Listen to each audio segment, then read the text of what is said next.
Positive thinking is both a philosophy and an expression of faith. It teaches the cultivation of peace of mind, not as an escape from problems, but as a practical approach to creating a life that is personally and socially worthwhile. The way of life to which this book is a witness is very wonderful.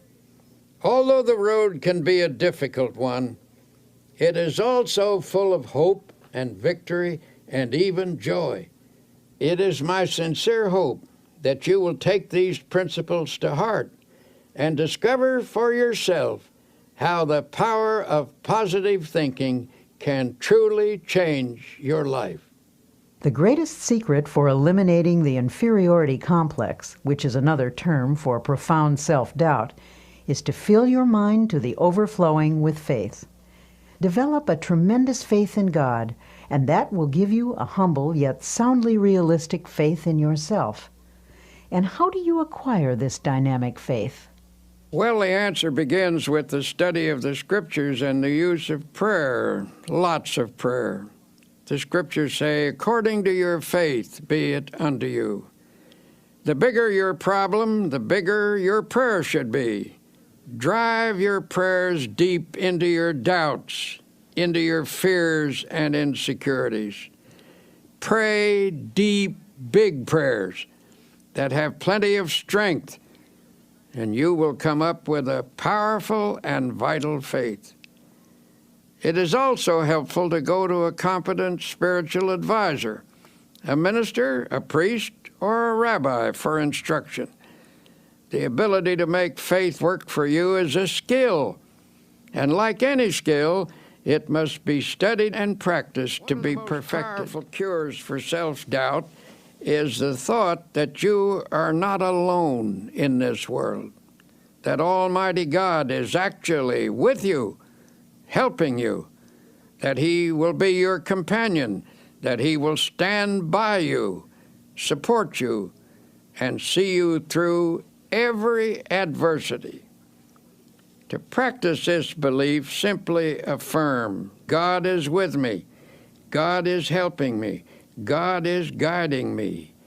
Spend several minutes each day visualizing God's presence. Then practice believing that affirmation. Go about your business on the assumption that what you have affirmed and visualized is absolutely true. The release of power and confidence which this procedure stimulates will astonish you. Along with prayer and study of the Scriptures, another very effective way to build self-confidence is by suggesting confidence concepts to yourself. If your mind is obsessed by thoughts of insecurity and inadequacy, that is, of course, because such thoughts have dominated your thinking over a long period of time. You must give your mind a different and more positive thought pattern, and that requires discipline. In the busy activities of daily existence, the repetition of positive ideas can help re-educate the mind and make of it a power-producing plant. It is possible, even in the midst of your daily work, to drive confident thoughts into your consciousness. Let me tell you about a method one man discovered. This man once went around with the feeling that something terrible was going to happen to him, and it made his life miserable, of course. His mind was saturated with a sense of inferiority. This mental state was reflected in his business, which was doing poorly. But then he hit upon a plan which knocked all those thoughts out of his mind, a plan which allowed him to live with a sense of confidence in himself and in life. I'm a traveling salesman, he explained, and I drive around all day calling on my customers. I've discovered that while a person drives, he or she thinks all kinds of thoughts. If the pattern of thought is negative, one will think many negative thoughts during the day, And that's the way I used to be, he said. I used to drive around all day between calls with my mind full of fear and defeat. And that is one of the reasons my work was going so poorly. Then he showed me his plan. In his glove compartment, he kept a pack of small cards. He chose one and clipped it on the instrument panel of his car. It read, "If you have faith, nothing shall be impossible unto you." He pulled out another which read, "If God be for us, who can be against us?"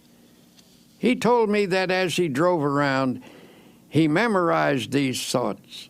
He said, "I've learned to think differently as a result of this practice. The old insecurities that used to haunt me are just about all gone now. And instead of thinking thoughts of defeat and despair, I think thoughts of faith and courage. It is really wonderful the way this method has changed me. It has helped my business too. For how can you expect to make a sale if you approach a customer thinking you're going to fail? This plan is a very wise one. By filling his mind with affirmations of the presence, support, and help of God, this man actually changed his thought processes. He put an end to the domination of his long-held sense of insecurity. His potential powers were set free. Feelings of confidence depend upon the type of thoughts that habitually occupy your mind. If constantly you fix your attention upon dire events that might happen, the result is that you will constantly feel insecure. And what is even more serious is the tendency to create, by the power of thought, the very condition you fear. But when you fill your mind with thoughts of faith, confidence, and security, you force out all thoughts of doubt and weakness. One man I know used a process I'll repeat often in this tape. He went through the Bible and underlined every passage about courage and confidence that he could find. He then committed these lines to memory, in effect, cramming his mind full of the healthiest, happiest, and most powerful thoughts in the world. After a few weeks, the change in him was little short of remarkable. From almost complete defeat, he became an inspiring and confident personality. He now radiates courage and magnetism. He regained confidence in himself and in his own powers by a simple process of thought conditioning. Ralph Waldo Emerson declared a tremendous truth when he said, "They conquer who believe they can." He also said, "Do the thing you fear, and the death of fear is certain."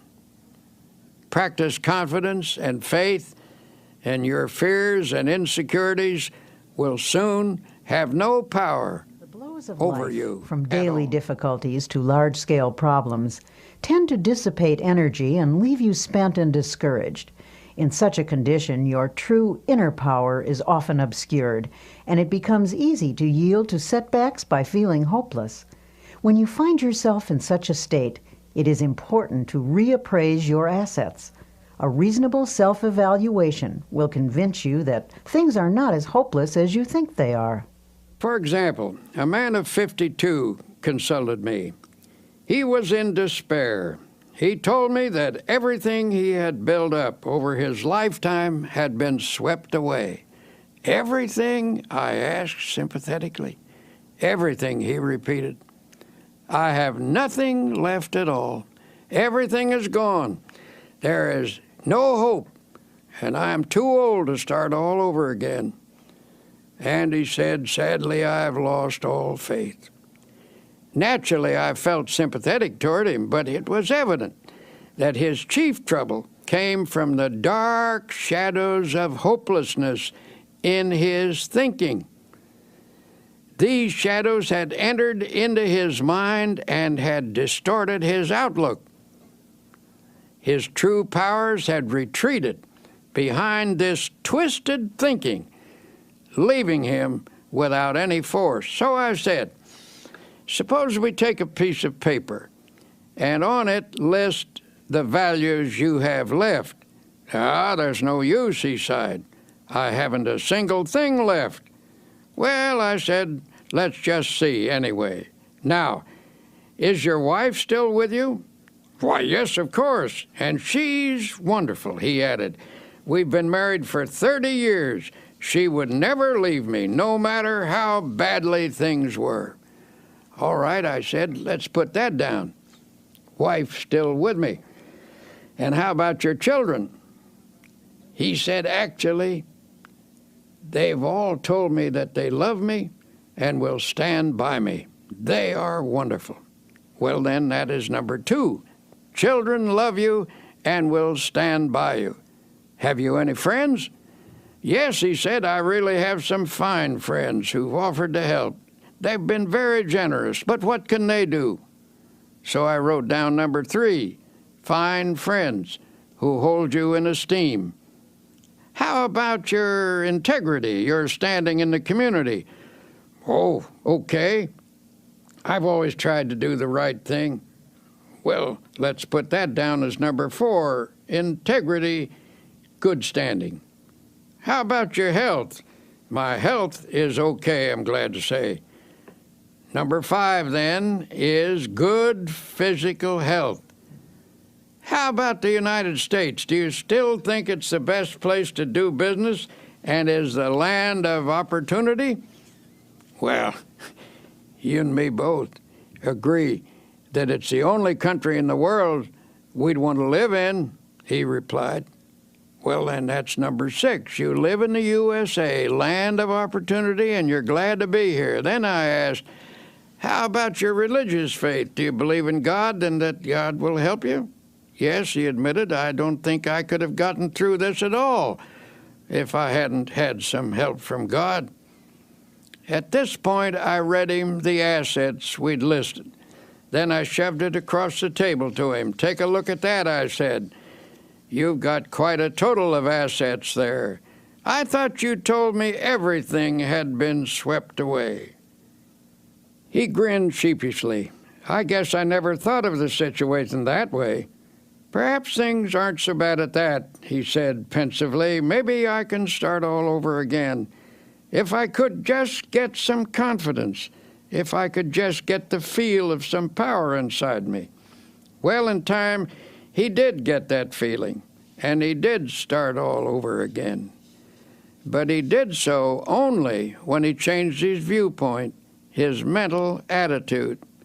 It was faith that swept away his doubts and gave him more than enough power to overcome all of his difficulties. And I must admit, he had plenty illustrates a at the profound time. truth, that attitudes are more important than facts. Anything facing us, however difficult, is not as important as our attitude towards it. The secret to rising above most difficulties is simply to gain a more balanced view, with a slant that is weighted a bit on the positive side. So if you feel you are defeated and have lost confidence in your ability to win, tell you what you do. Take a piece of paper and make a list, not of the factors that are against you, but of those that are for you. If anyone thinks constantly of opposing forces, those forces will get built up until they assume a formidable strength, which they actually don't possess. But if you mentally visualize and affirm and reaffirm your assets, you will rise out of even the most awesome difficulty. Your inner powers will reassert themselves, and with the help of God, lift you from defeat to victory. To help you start building up your self-confidence, here are 7 suggestions. 1. Create a mental picture of yourself as a success. Hold on to this picture tenaciously. Never permit it to fade.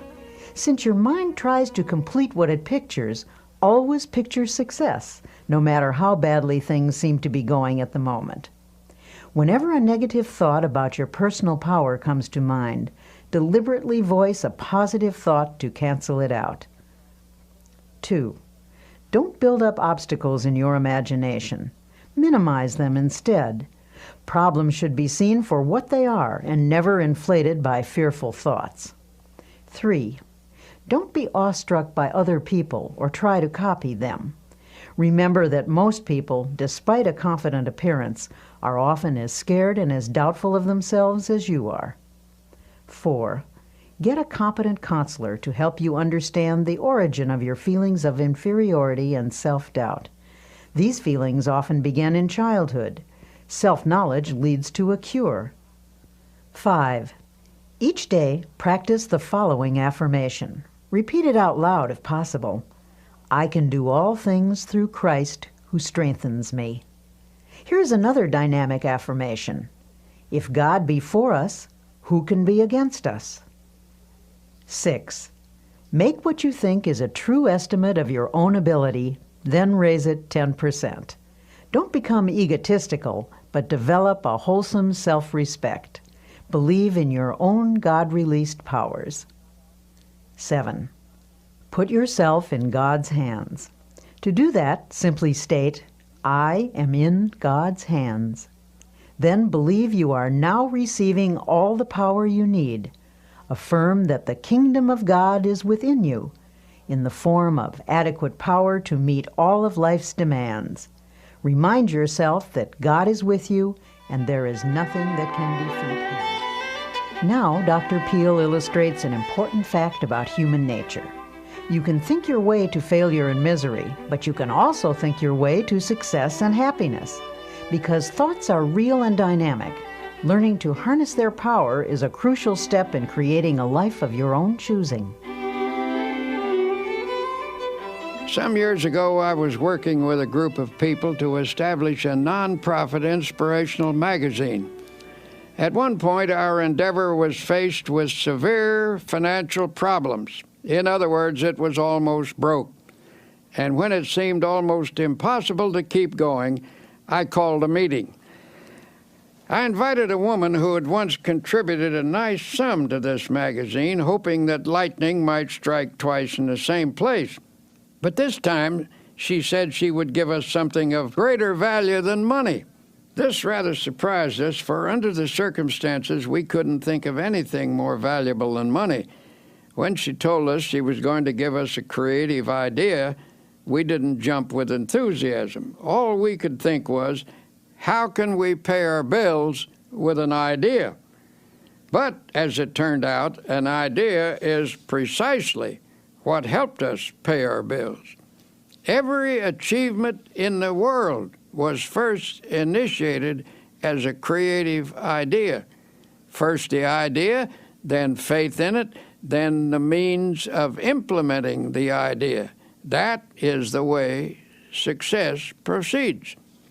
This woman continued. Now she said, here is the idea. What is your present trouble?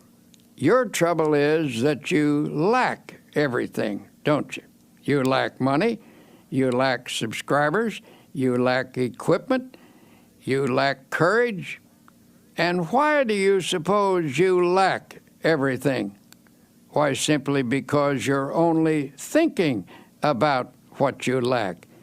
You are constantly thinking lack thoughts, and you have thereby created a condition of lack.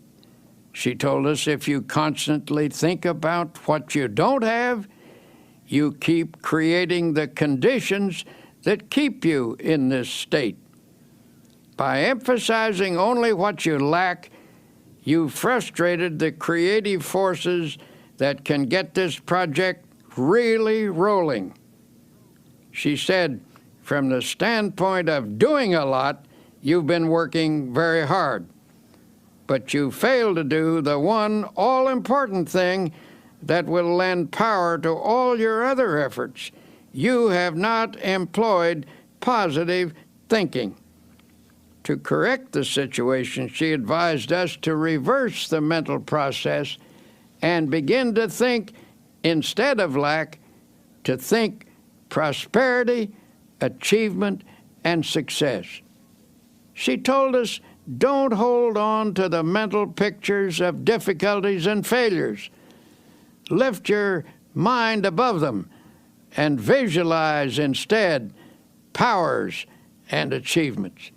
When you elevate your thoughts into the realm of attainment, you look down on your problems rather than up at them, and thus you get a more encouraging viewpoint. Always come up over your problems mentally. Never approach a problem from below. Wise advice, if you ask me. She told us the key was to visualize the solution to our problem. Suddenly she asked, how many subscribers do you need to keep this magazine going? At that time, we had only 40,000 paid subscribers. I thought quickly and said, 100,000 would do it. All right, she said confidently. That's not too hard. In fact, that's easy. All you need to do is to visualize 100,000 people being creatively helped by this magazine, and you will have them. In fact, the minute you can see them, image and visualize them in your mind, you already have them. She turned to me and she said, can you see 100,000 subscribers at this minute? Look out there. Look ahead of you in your mind. Can you see them? Well, I wasn't convinced, and I said rather doubtfully, well, maybe so, but they seem pretty dim to me. She seemed a little disappointed in me as she repeated, use your imagination to visualize those 100,000 subscribers. I guess my imagination wasn't working too well because all I could see was the insufficient but actual 40,000 paid subscribers. Then she turned to someone else. Can you see 100,000 subscribers, she asked. I rather doubted that he would either, but this fella does have a creative imagination, and I noticed by the fascinated look on his face that she had him. He was gazing straight ahead with a look of wonder. When she asked again, do you see the 100,000 subscribers? Yes, he cried eagerly. Yes, I do see them. Electrified, I demanded, where are they? Point them out to me. Then I, too, began to visualize them.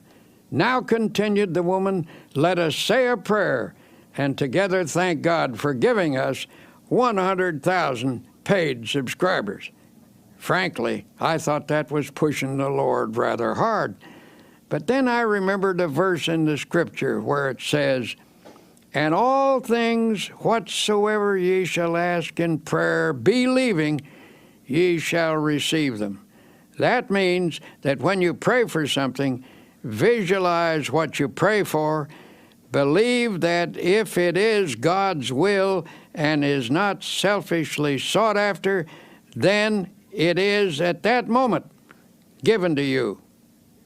If you have difficulty believing this story, let me assure you that from that moment on, our magazine enterprise never lacked for anything.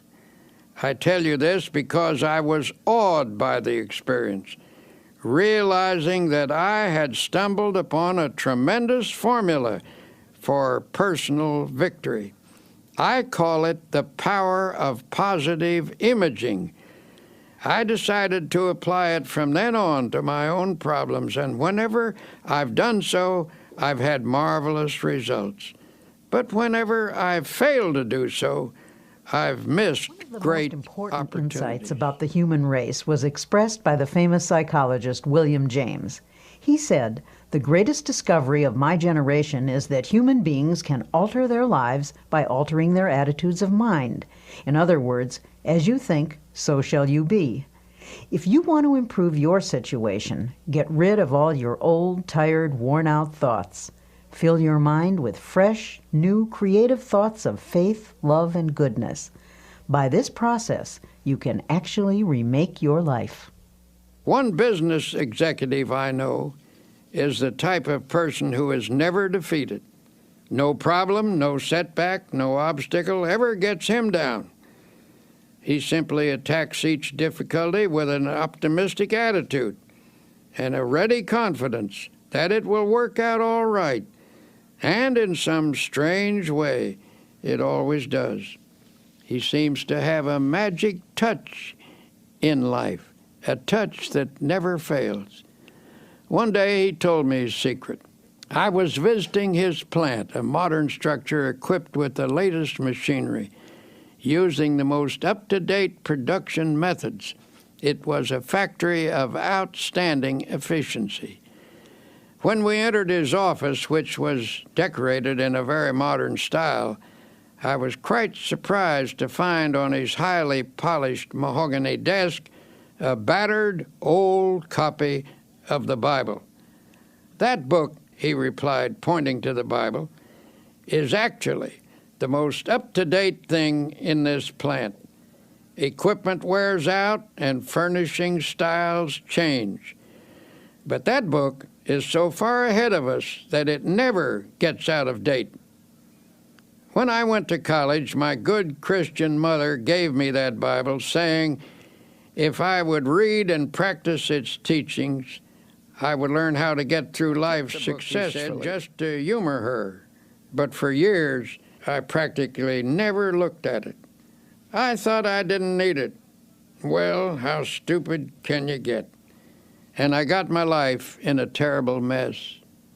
He continued his story saying everything went wrong, primarily because I was wrong. I was thinking wrong and acting wrong. I succeeded at practically nothing, failed at almost everything. Now I realize that my principal trouble was wrong thinking. I was negative, resentful, cocky, opinionated. Nobody could tell me anything. I was filled with gripes at everybody. Little wonder I had no friends. Well, he said, one night I was going through some papers and I came across the long-forgotten Bible. It brought up old memories, and I started to read it aimlessly.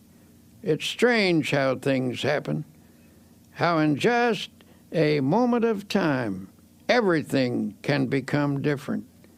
As I read, a sentence leaped up at me, a sentence that changed my life. And when I say changed, I mean changed. Here is the sentence this man quoted. The Lord is the strength of my life. In this will I be confident. I don't know why that one line affected me so, he went on, but it did. I now know that I was weak and a failure because I had no faith, no confidence. But when I read that line, something clicked in my mind. I guess I had what they call a spiritual experience. I decided to put my faith in God thereafter and sincerely try to do my best, following the principles laid down in the Bible. As I did so, I began to get hold of a new set of positive thoughts. In time, my old ways of thinking faded away, and these new thoughts took over and remade me. This incident illustrates an important fact about human nature, which is you can think your way to failure and misery, but you can also think your way to success and happiness. The world in which you live is not primarily determined by outward conditions and circumstances, but by the thoughts that habitually occupy your mind. As Emerson declared, a man is what he thinks about all day long. It has been said that thoughts are things, that they actually possess dynamic power. You can actually think yourself into or out of situations. You can make yourself ill with your thoughts, and by the same token, you can make yourself well by the use of a healing type of thought. Think positively, and you create an atmosphere that nurtures the development of positive outcomes. Potential positive ideas are working in your mind. By releasing and developing these ideas, you can solve your financial problem or your business situation or anything. The practical use of your creative, positive thought pattern can remake your life, and you along with it. There was a time when I acquiesced in the silly idea that there is no relationship between faith and prosperity, that when one talked about religion, it should never be related to achievement, that it dealt only with ethics and morals or social values. But I came to realize that such a viewpoint limits the power of God and the development of the individual. Christianity teaches that there is a tremendous power in the universe, and that this power can and does dwell in personality. It is a power that can blast out all defeat and lift a person above every difficult situation. We have seen the demonstration of atomic energy. We know that astonishing and enormous energy exists in the universe. This same force of energy resides in the human mind. Nothing on earth is greater than the human mind in potential power. The average individual is capable of much greater achievement than he or she has ever realized. When you actually learn to release your potential power, you will discover that your mind contains ideas of such innovative and creative value that you need not lack for anything anymore. By the full and proper use of your power, stimulated by God's power, you can make just about anything of your life, anything you will pray for and work for. So, tell you what, look deeply into your mind. Amazing wonders are there. Here is a method that will help creative thoughts to flow freely from your mind. First, quiet your mind so that inspirations may rise from its depths. Believe that God is now, this minute, helping you. Form a picture in your mind of your life as it should be. Believe in it. Pray about it. Work at it. Never give up on it. Organize your life on a spiritual basis so that God's mighty principles really go to work within you. You will find that here is one of the greatest laws in the universe, and it's stated in 3 words: believe and succeed. In the final analysis, the basic reason a person fails to live a creative and successful life is because of error within himself. His thinking is wrong. When the 23rd Psalm says, "He leadeth me in the paths of righteousness," it not only means that a person is to depart from evil and do good, but that he is to change his thinking from wrong to right, from error to truth. The great secret of successful living is to reduce the amount of error in oneself and increase the amount of truth. It's just that simple. A constant stream of positive, God-guided thoughts creatively affects the circumstances of life. For inner truth always guides you toward the right path, and therefore leads to the right results.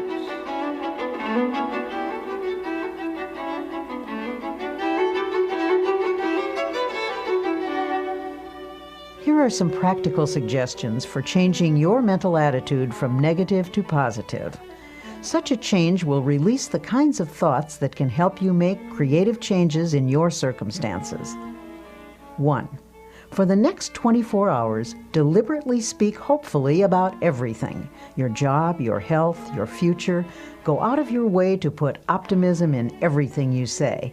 2. After speaking hopefully for 24 hours, continue the practice for 1 week. Then you can permit yourself to be realistic for a day or two. You'll discover that what you meant by realistic a week ago was actually pessimistic, and what you now mean by realistic is something entirely different. It is the dawning of the positive outlook. When most people say they're being realistic, they delude themselves. They are simply being negative. 3. Feed your mind even as you feed your body. A healthy mind requires nourishing, wholesome thoughts. Start at the beginning of the New Testament and underline every sentence about faith. Continue doing this until you've marked every passage in the 4 books: Matthew, Mark, Luke, and John. 4. Commit all of those passages to memory. Learn one each day until you can recite the entire list from memory. This will take time, but remember, you've spent much more time being a negative thinker. Unlearning a negative pattern requires time and effort. 5. Make a list of your friends who are positive thinkers and deliberately cultivate their company. Don't abandon your negative friends, but get closer to those with a positive point of view until you've absorbed their spirit. 6. Try to avoid arguments, but whenever a negative attitude is expressed, counter with a positive and optimistic opinion. 7. Pray a great deal and always let your prayers take the form of thanksgiving. Assume that God is giving you great and wonderful things, for if you think He is, He surely is. God will not give you any greater blessing than you can believe in. Remember, according to your faith, be it unto you.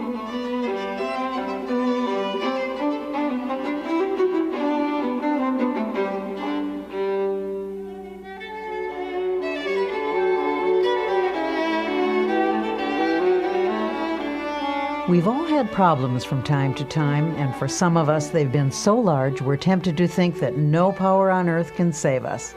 You'll see that some people don't look at things that way. They've found there is an answer to every problem. There is a power that can help: prayer. Personally, I believe that prayer is a sending out of vibrations from one person to another and to God. The entire universe is in vibration. The air is filled with vibration. There are vibrations even in the molecules of a table. The reaction between 2 human beings is in vibration. When you send out a prayer for another person, you are activating the forces of a spiritual universe. You transmit from yourself to another person a sense of love, helpfulness, support, a sympathetic, powerful understanding. In this process, you awaken the creative vibrations through which God brings to pass the good things you pray for. Prayer power is a manifestation of energy. Just as there are scientific techniques for the release of atomic energy, so are there procedures for the release of spiritual energy through prayer. Tension and other related troubles can result from a lack of inner harmony, but it is remarkable how prayer restores the harmonious functioning of body and soul. It appears that even the aging process can be held in check by prayer. You need not lose your vital energy or become weak and listless just because of accumulating years. nor is it necessary for your spirit to sag or become dull.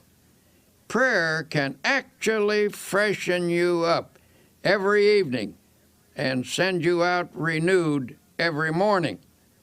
And of course, if prayer is driven deeply into your subconscious, you can receive guidance in problems. If you haven't experienced this power, perhaps you need to learn some new techniques of prayer. It is important to realize that you're dealing with the most tremendous power in the world when you pray. The process that most effectively opens your mind to God. Any method which stimulates the flow of God's power into your mind is highly creative. If you've been praying in a certain manner, even if it's brought blessings, which it doubtless has, perhaps you can pray even more profitably by varying the pattern and by experimenting with fresh prayer formulas. One man I know opened a small business in New York City a number of years ago. He characterized his first establishment as a little hole in the wall. He had only one employee. In a few years, this man moved into more extensive quarters. It became a very successful operation. As he described it, his method of business was to fill the little hole in the wall with optimistic prayers and positive thoughts. He declared that hard work, positive thinking, fair dealing, right treatment of people, and the proper kind of praying always gets results. This man, who certainly has a creative and innovative mind, worked out his own formula for solving his problems. It's a curious formula, but I have practiced it myself, and I know that it works. 1, prayerize. 2, picturize. 3, actualize. By prayerize, he meant a daily system of creative prayer. When a problem arose, he talked it over with God very simply and directly. He didn't talk to God as to some vast and far-off shadowy being, but conceived of God as being with him there in his office, in his home, on the street, in his car, always nearby as a partner and close associate. He took seriously the biblical injunction to pray without ceasing. He interpreted this to mean that he should go about the business of each day, discussing with God in a natural manner the questions and decisions that had to be resolved. He filled his daily life full of prayer. That is to say, he lived by prayer. For example, he would say, "What will I do about this, Lord?" Or, "Give me a fresh insight on this, Heavenly Father." The presence of God finally came to dominate his conscious and ultimately his unconscious thinking. In effect, he prayerized his daily life and business. In his formula of creative prayer is to picturize. We've all seen how the person who assumes success tends to already have success. People who assume failure tend to have failure. When either failure or success is pictured, there is a very strong tendency for that picture to actualize as fact and become reality. To assure something worthwhile happening, therefore, first pray about it and test it according to God's will. Then print a picture of it on your mind as happening, holding that image firmly in consciousness. Continue to check that picture to God's will. That is to say, put the matter in God's hands and follow God's guidance.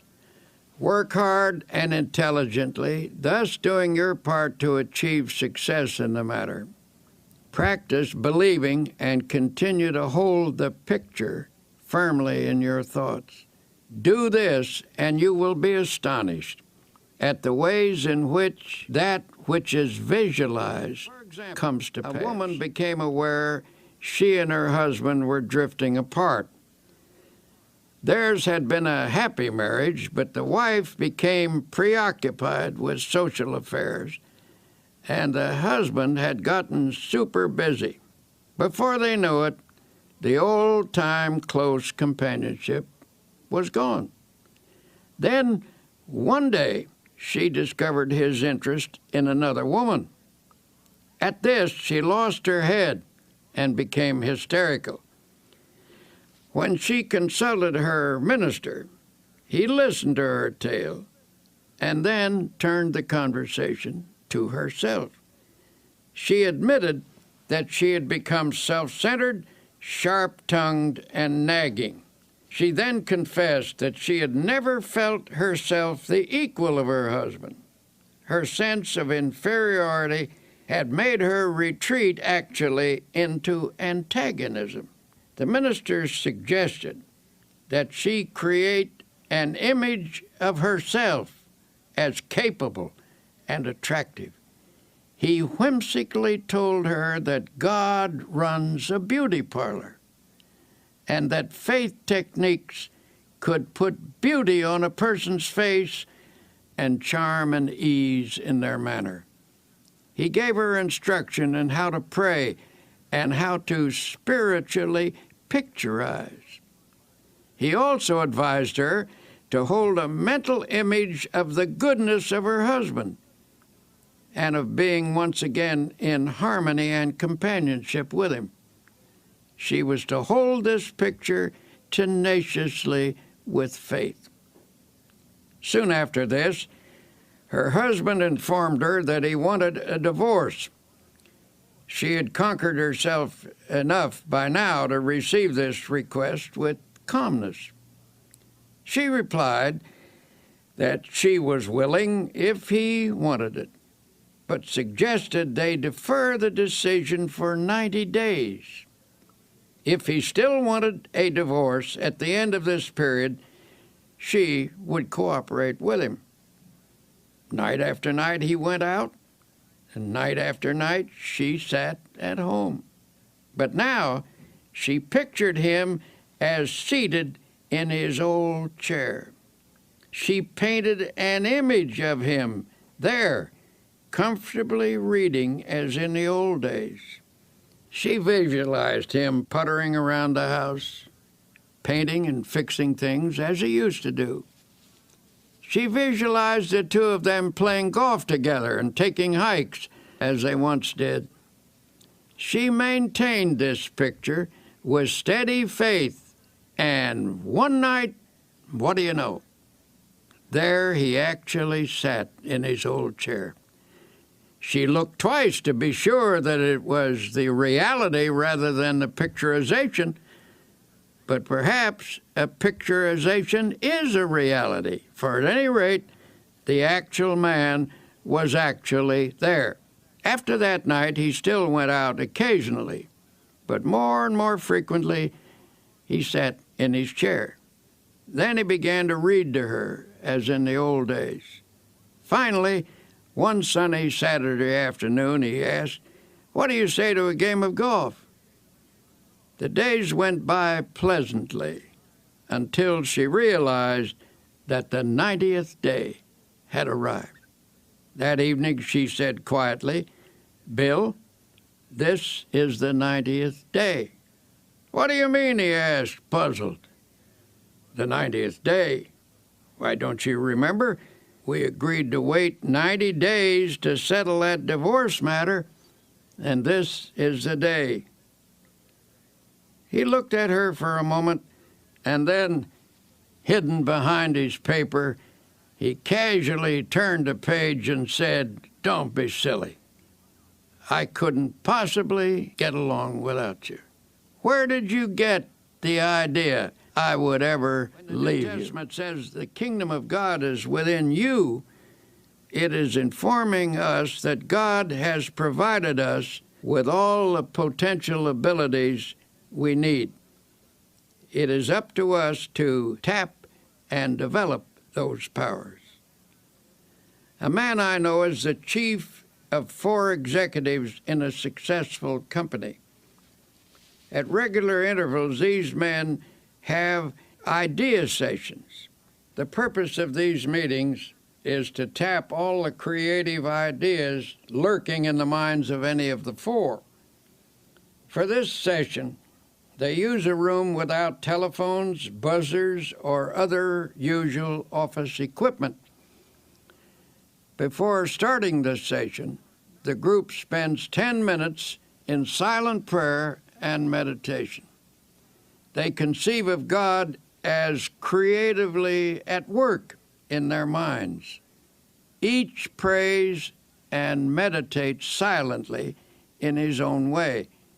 Following the quiet period, all start talking, pouring out ideas that have come to their minds. Memos of the ideas are written on cards and thrown on the table. No one is permitted to criticize any idea at this point, for they believe that argument can stop the flow of creative thought. The cards are gathered up to be evaluated at a later session which follows this idea tapping session, where thinking is stimulated by prayer power.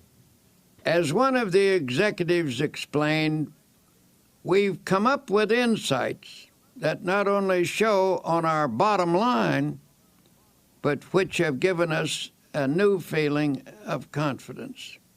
Beyond that, a deeper feeling of fellowship among the 4 of us has grown, and this has spread to others as well. Alert people everywhere are finding that by trying prayer power, they feel better, work better, sleep better, are better. A young woman came to me a while ago and admitted that she was filled with hate, jealousy, and resentment. She was also very apprehensive, always worrying about her children, that they would be sick or get into an accident or fail in school or something.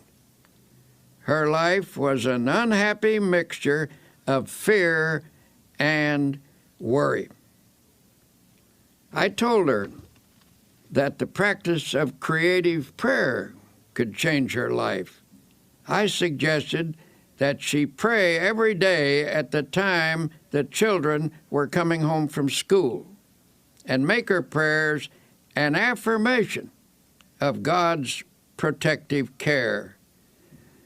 Doubtful at first, she became a most enthusiastic practitioner of prayer. Here's what she wrote to me. My greatest progress dates from the time you told me that every day is a good day if you pray.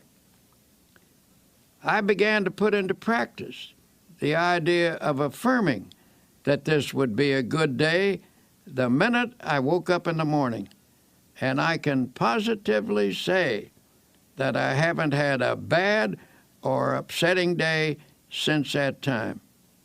The amazing thing is that my days actually haven't been any smoother or any more free from petty annoyances than they ever were, but they just don't seem to have the power to upset me anymore. Every night I begin my prayers by listing all the things for which I am grateful, little things that added to the joy of the day. I know that this habit has geared my mind to pick out the nice things and forget the unpleasant ones. The fact that for 6 weeks I have not had a single bad day and have refused to get downhearted with anyone is really people marvelous find tremendous to me. power each day through prayer. Here are 10 suggestions for achieving effective results from your prayers. 1. Set aside a few minutes each day. Do not say anything. Simply practice thinking about God. This will make your mind spiritually receptive. 2. Pray out loud using simple, natural words. Tell God anything that's on your mind. Talk to God in your own language. 3.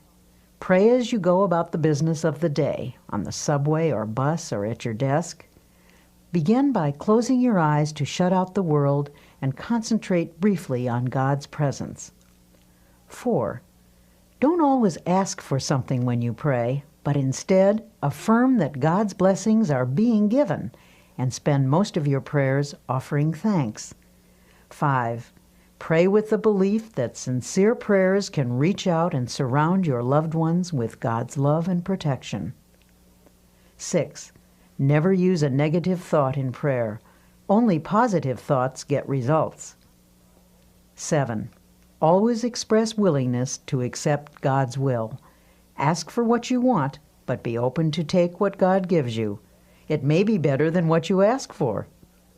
8. Practice the attitude of putting everything into God's hands. Ask for the ability to do your best and then leave the results confidently to God. 9. Pray for people you do not like or who have mistreated you. Resentment is the first obstacle to spiritual power. 10. Make a list of people for whom to pray.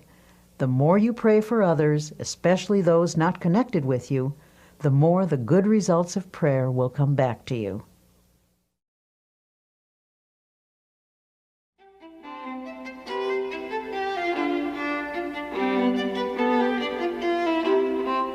Some people, it seems, always have an extra dash of energy for just about any task they want to undertake. What's the secret? How do they do it? In this lesson, entitled Tune Into the Infinite, Dr. Peale talks about the source of all energy and how to tap into its boundless power. A Major League Baseball pitcher once played a long game when the temperature was over 100 degrees. He lost several pounds as a result of the afternoon's exertion, and at one stage of the game his energy was severely depleted. But this man had a unique method for restoring energy. He simply repeated a passage from the Old Testament. But they that wait upon the Lord shall renew their strength.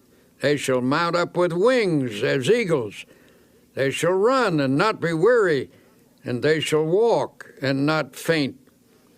The pitcher completed the game with energy to spare. He explained the technique by saying, I sent a powerful energy-producing thought through my mind.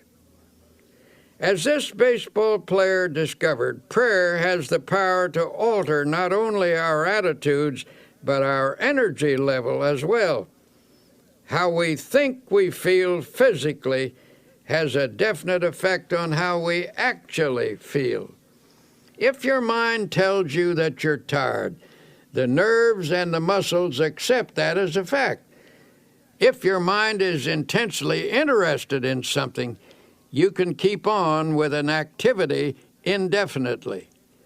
In the same way, our spiritual life functions through our thoughts, especially when we pray. When you tell yourself that you have powerful internal resources, you supply attitudes of faith to your mind. Such attitudes increase your energy and your well-being. A man full of vitality and vigor says that he goes to church regularly to get his batteries recharged. His concept is sound. God is the source of all energy. Atomic energy, electrical energy, spiritual energy. Indeed, every form of energy derives from the Creator. The Bible emphasizes this point when it says, He giveth power to the faint, and to them that have no might He increaseth strength. And here's how the Bible describes life's energizing and re-energizing process. In Him we live and move and have our being.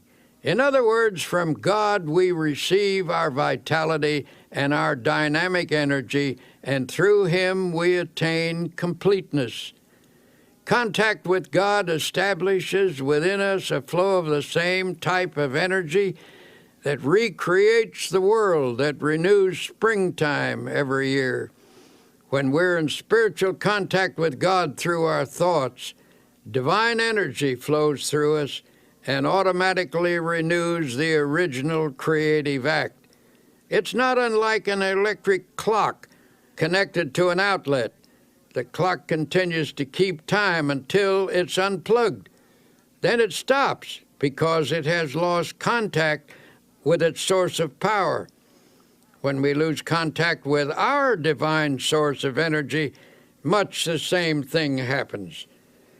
We can tap into a reservoir of boundless power, and from this source we can draw on unlimited energy for body and mind. A friend of mine, a man whose responsibilities are very heavy, works from morning until night without interruption, but this fellow always seems able to assume new obligations. Most importantly, he has the knack of handling his work easily and efficiently. One day I happened to be talking with his physician, and I commented that I hoped this man wasn't setting a dangerous pace that could lead to a breakdown. The doctor shook his head.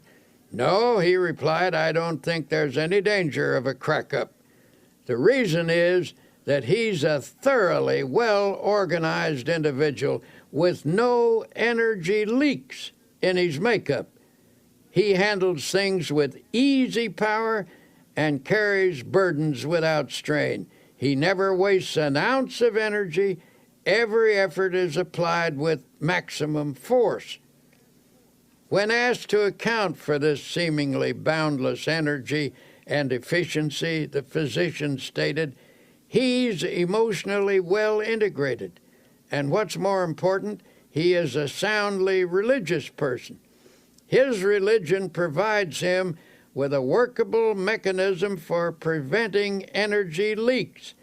It isn't hard work that drains off energy, but emotional upheaval, and this man is entirely free. People are realizing that the maintenance of a sound spiritual and emotional life is an important factor in the enjoyment of a forceful personality. If proper attention is given to the spirit and the emotions, energy will be conserved. But if emotional reactions are not kept in balance, you will begin to see a drain on your vital force. When body, mind, and spirit work harmoniously, there is a natural and continuous replacement of necessary energy. It was the custom of Thomas A. Edison, the world's greatest inventive wizard, to come home from his laboratory after many hours of labor and lie down on his old couch. His wife said he would fall asleep as naturally as a child. In perfect relaxation, he would sink into a deep and untroubled slumber. After 3 to 5 hours, he would become instantly wide awake, completely refreshed, and eager to return to his work. When she was asked to analyze her husband's ability to rest in such a natural and complete manner, Mrs. Edison said, "He was nature's man." By that she meant that he was completely in harmony with nature and with God. He was free from obsessions, disorganization, conflict, mental quirks, and emotional instability. He worked until he needed to sleep. Then he slept soundly, arose, and returned to his work.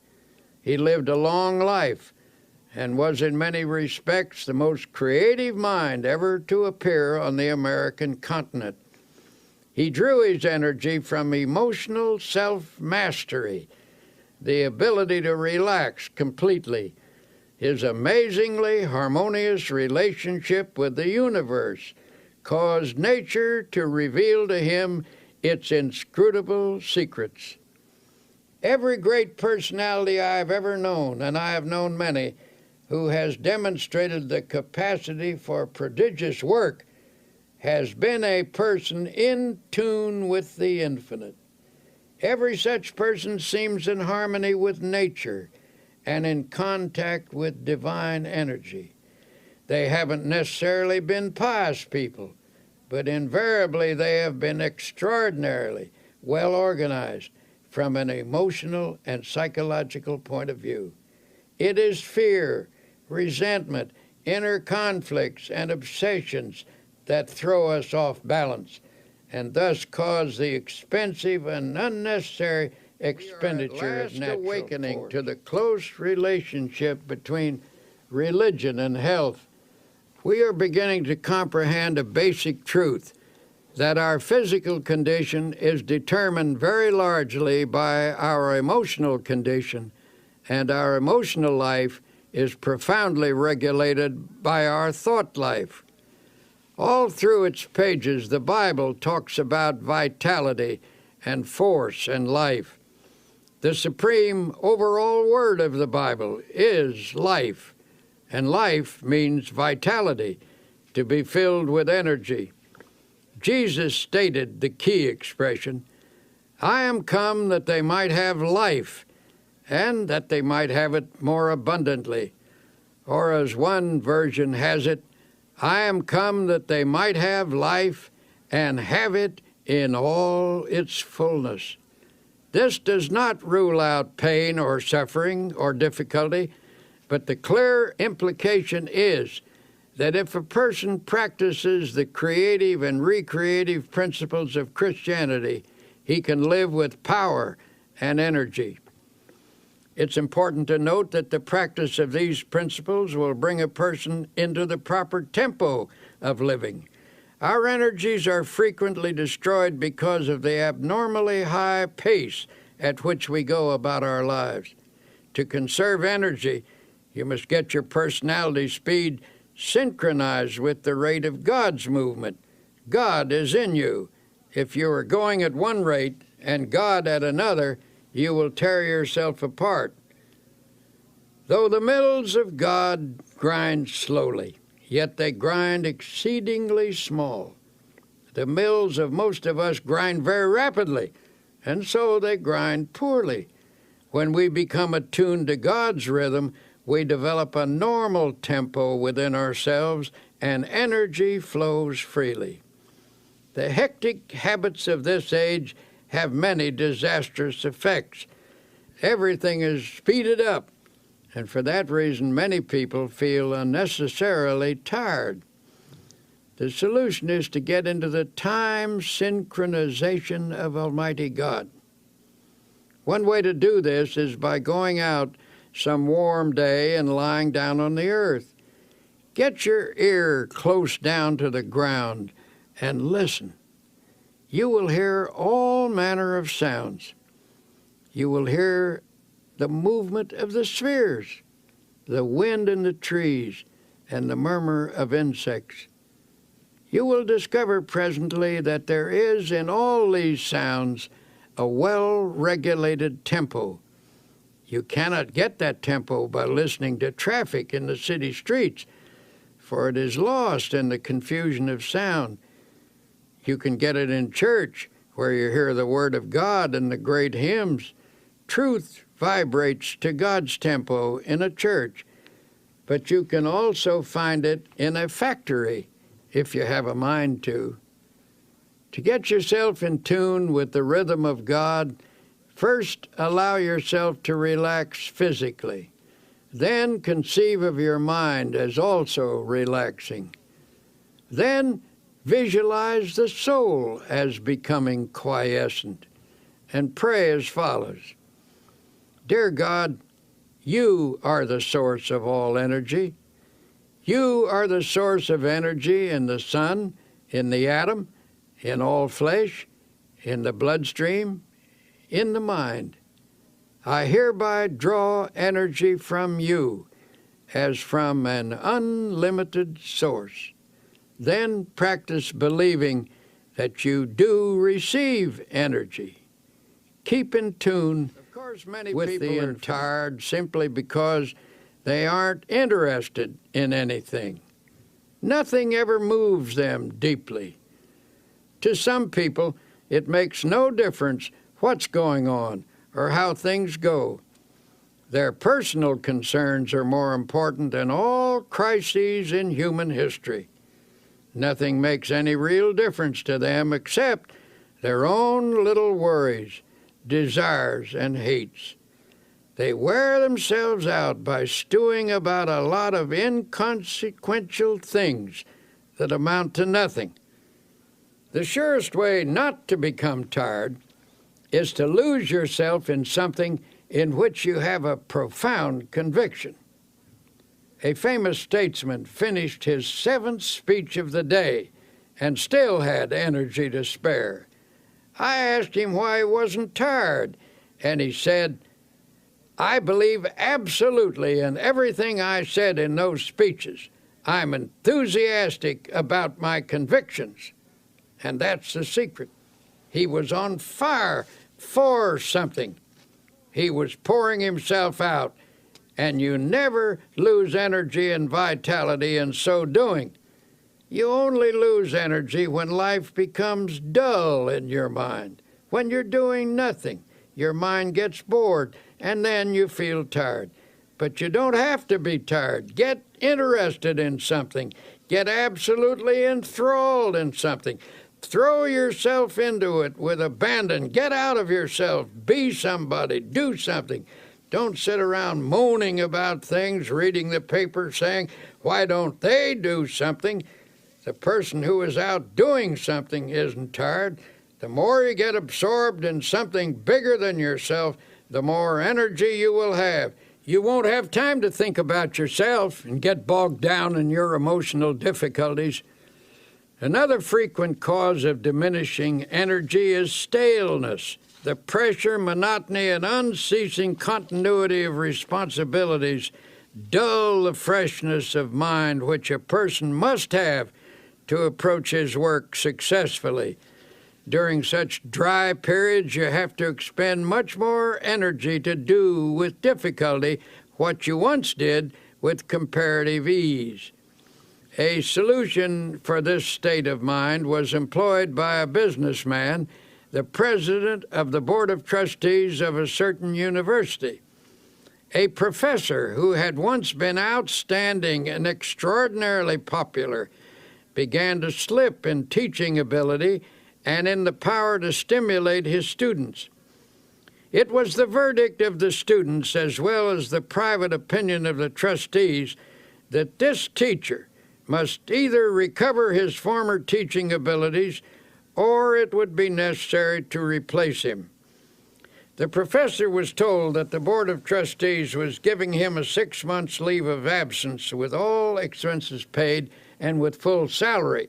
There was only one stipulation, that he go away to a place of rest and give himself over to gaining a complete renewal of strength and energy. The board invited him to use a cabin which he himself owned in a wilderness setting and made the curious suggestion that he take no books except one, the Bible.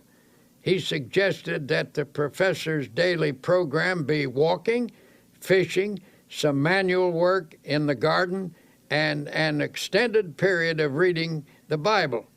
He encouraged the professor to memorize as many passages as possible in order to saturate his mind with the great words and ideas which the book contains. He said, "I believe that if you spend 6 months outdoors chopping wood, digging in the soil, reading the Bible, and fishing in deep lakes, you will become a new man." The professor agreed to this unique proposal.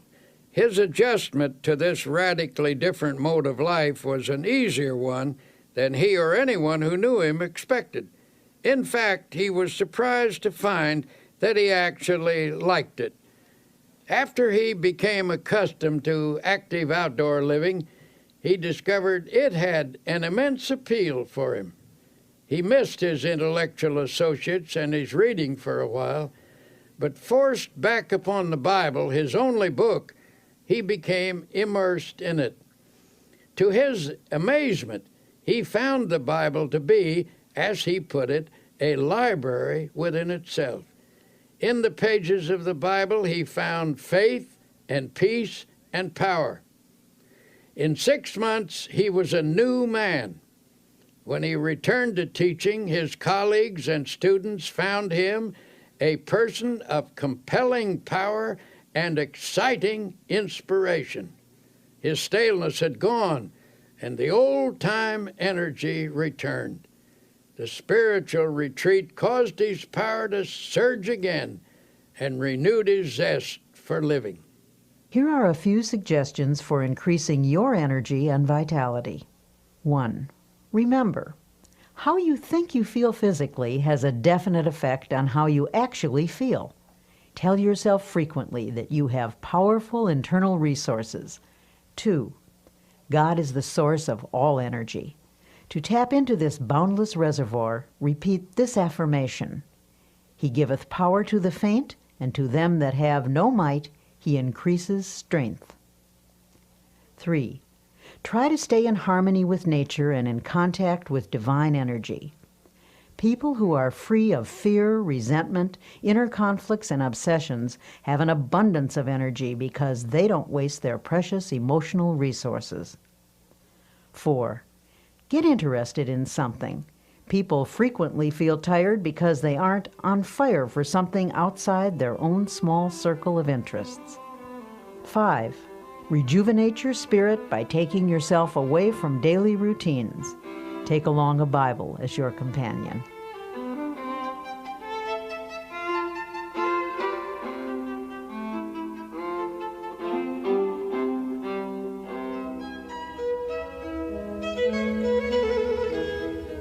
In a chaotic world, a sense of inner harmony is increasingly difficult to achieve. And yet, tranquility is essential to both physical and emotional well-being. In this section, entitled "A Peaceful Mind Generates Power," you will learn one of the most important characteristics of a happy and successful person: peace of mind. How often have you found yourself complaining about how poorly you slept the night before, that you went to bed with an ear full of trouble? Given the choice, wouldn't you rather fall asleep with a mind full of peace? The secret to a mind full of peace lies in one's mental attitude. The life of strain is very difficult. On the other hand, the life of inner peace, being harmonious and without stress, is the easiest type of existence. It is a life which accepts God's gift of peace and embraces the attitude of relaxed trust in Him. The first technique recommended is to practice emptying the mind. I cannot emphasize enough the importance of a frequent mental catharsis. This means clearing the mind of fears, hates, insecurities, regrets, and guilt.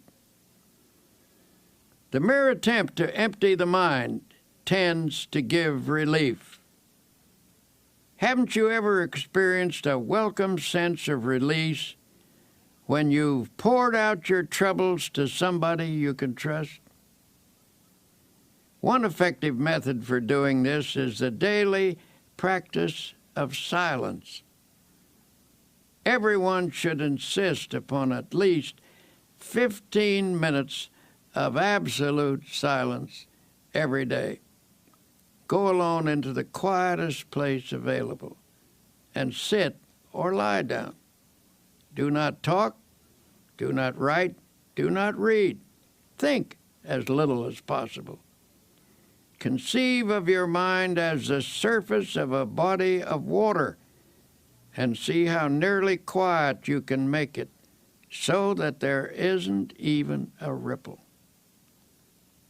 When you've attained a quiescent state, begin to listen for the deeper sounds of harmony and beauty and of God that are to be found in the essence of silence. I was once conducting a religious service on an ocean liner on a voyage to Hawaii.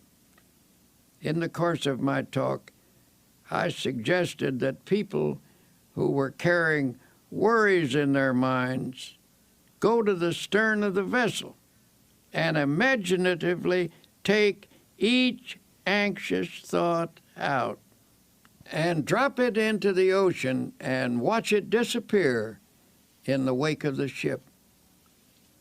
It seemed an almost childlike suggestion, but a man who had quite a no-nonsense manner came to me later that day and said, "You know something? Every evening at sunset, as long as this voyage lasts, I'm going to drop all my worries overboard until I develop the ability to cast them entirely out of my consciousness at will. Every day I shall watch them disappear in the great ocean of time." Doesn't the Bible say something about forgetting those things that are behind? Of course, just emptying the mind is not enough. To prevent those old unhappy thoughts from sneaking in again, you must refill the mind immediately with creative and healthy thoughts.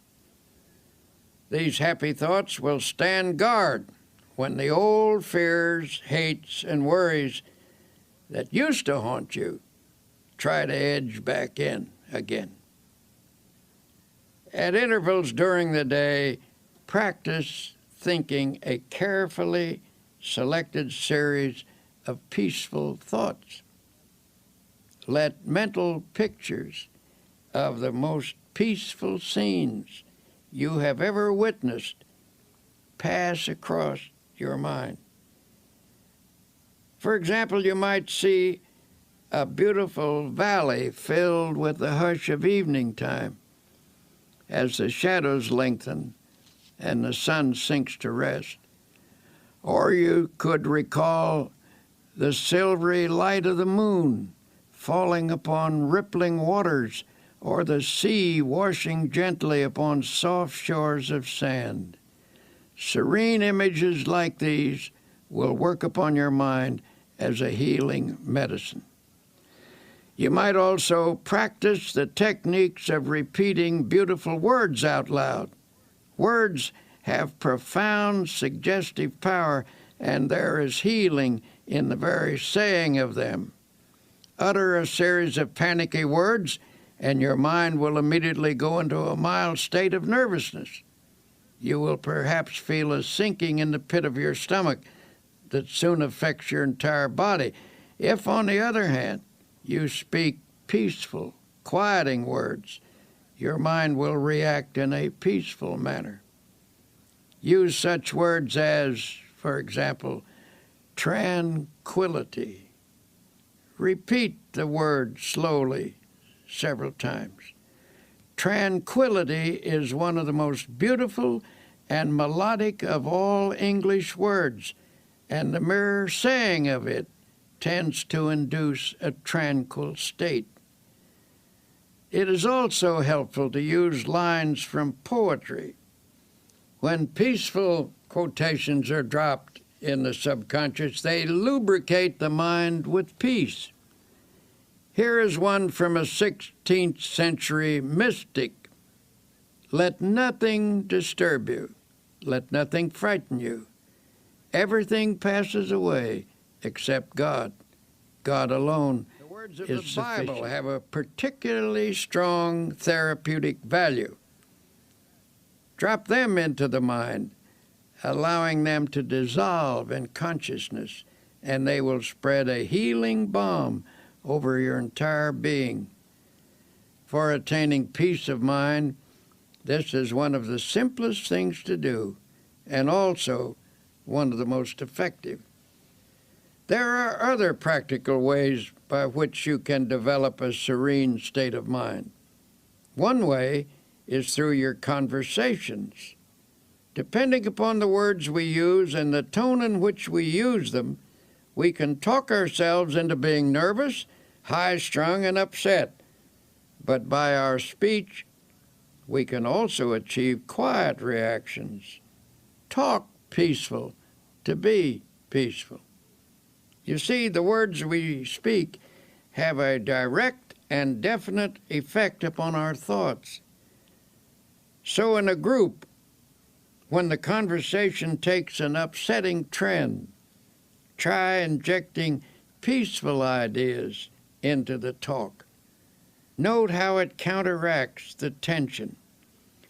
A conversation filled with unhappy expectation, at breakfast, for example, often sets the tone of the entire day. On the other hand, if you start each day by affirming peaceful attitudes, your days will tend to be pleasant and successful. Perhaps our lack of inner peace is due in part to the effect of today's increased levels of noise. Research indicates that certain amounts of noise in the place we work, live, or sleep affects the nervous system and reduces efficiency. Contrary to popular belief, it is doubtful if we ever completely adjust to some noises. No matter how familiar a repeated sound becomes, it never passes unheard by the subconscious. Automobile horns, the roar of airplanes, and other strident noises actually result in physical activity during sleep, transmitted to and through the nerves by these sounds cause muscular movements which keep us from getting a real rest. On the other hand, the practice of silence is healing, soothing, and healthy. The sense of rest that results from the practice of complete silence is of utmost value. Now there is another factor in the search for inner peace that I must mention. Frequently I find that people who lack a sense of inner peace are victims of self-punishment. At some time in their life, they've committed a sin and are then haunted by a sense of guilt. Sometimes this type of person has sought divine forgiveness, and the good Lord, we know, always forgives someone who asks him and who means it. However, there is a curious quirk in the human personality that sometimes won't allow an individual to forgive himself. A person like this feels he deserves punishment and is therefore always anticipating punishment. As a result, he lives in constant apprehension that something bad is going to happen. In order to find peace under these circumstances, he feels he must intensify his activity. He thinks that hard work will give him some release from his sense of guilt. A physician told me that a number of cases of nervous breakdown in his practice were linked to such guilt feelings, where the patients unconsciously attempted to compensate by hectic overwork. Then they attributed their breakdown not to a sense of guilt, but to their overworked condition. This doctor told me that such a breakdown needn't happen if only the patient could be released from his guilt. Under such circumstances, peace of mind can be found by yielding the guilt as well as the tension it produces to the healing therapy of God. An acquaintance at a quiet resort hotel. This was a high-pressured, hard-driving, and exceedingly nervous businessman. I found him sitting in the sun in a deck chair and said I was glad to see him relaxing in such a beautiful spot. Nervously, he replied, "I haven't any business being here. I have so much work to do at home. I'm under terrible pressure. I'm nervous, jumpy, I can't sleep. My wife insisted that I come down here for a week. The doctors say there's nothing wrong with me that right thinking and relaxation can't cure. But how in the world do I do that? I would do anything to get a sense of quiet inside myself. We talked a bit, and it came out that he was always worrying that something sinister was going to happen. For years, he had lived in a constant state of apprehension about something happening to his wife or his children or his home. It was not difficult to analyze this case. His trouble rose from a double source, from childhood insecurities and from later guilty experiences. His mother had always felt that something was going to happen, and he absorbed her anxiety feelings. Later, he committed some sins, and his subconscious mind insisted upon self-punishment. As a result of this unhappy combination, he was now suffering from a highly inflamed state of nervousness. Finishing our conversation, I stood beside his chair a moment. There was no one near, so I rather hesitantly suggested, "Would you by any chance like me to pray with you?" He nodded, and I put my hand on his shoulder and prayed. Dear Jesus, as you healed people in the long ago and gave them peace, heal this man now. Give him fully of thy forgiveness and help him to forgive himself. Separate him from all his sins and let him know that you do not hold them against him. Set him entirely free from them. Then let thy peace flow into his mind, into his soul, and into his body. He looked up at me with a strange expression on his face, and then turned away, for there were tears in his eyes. Months later, I ran into him in New York, and he said, "Something happened to me that day when you prayed for me. I felt a strange sense of quietness and peace." And he added, healing. This man now goes to church regularly and reads the Bible every day. He follows the laws of God and has a great deal of driving force. This is a healthy, happy man, for now he has peace in his heart and in his mind. Trouble finding peace of mind, here are a few exercises. 1. Every day, put aside 15 minutes for yourself when you can find absolute silence. Go alone into a quiet place and sit or lie down. Think as little as possible. Allow the silence to open you up to feelings of harmony and beauty. 2. From time to time during the day, practice concentrating on a selected series of peaceful thoughts. Think of your past as a painting from which you can choose the most serene moments you have ever experienced. Allow your mind to dwell in those scenes until you feel you are present in that place and absorbing its tranquility. 3. Practice the technique of repeating beautiful words out loud. Words have profound powers of suggestion, and there is healing in the very saying of them. 4. The words of the Bible are especially therapeutic. Drop them into your mind, allowing them to dissolve in your consciousness, replacing negative thoughts. When your daily pace is a frantic one, it's more important than ever to remember that peace of mind is essential to efficiency, no matter what you do. Dr. Peale's prescription for accomplishing more in your life is to relax for easy power through the healing properties of calmness and quiet. Do you ever fume and fret? Here is a picture of yourself if you do. The word fume means to boil up, to blow off, to be agitated.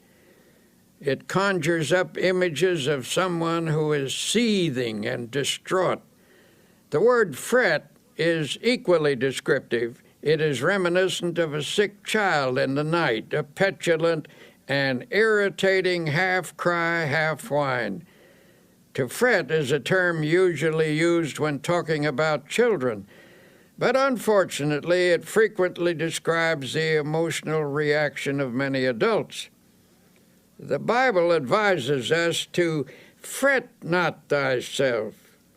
This is sound advice for people of our time. If we are to have power to live effectively, we just need to stop fuming and fretting and find instead real peace of mind. But how do you go about doing that? A first step is to reduce your pace, or at least the tempo of your pace. We don't usually realize how fast we're driving ourselves. Many people destroy their bodies by this pace, but even worse, they tear their minds and souls to shreds as well. The pace at which we live is determined by our thinking habits.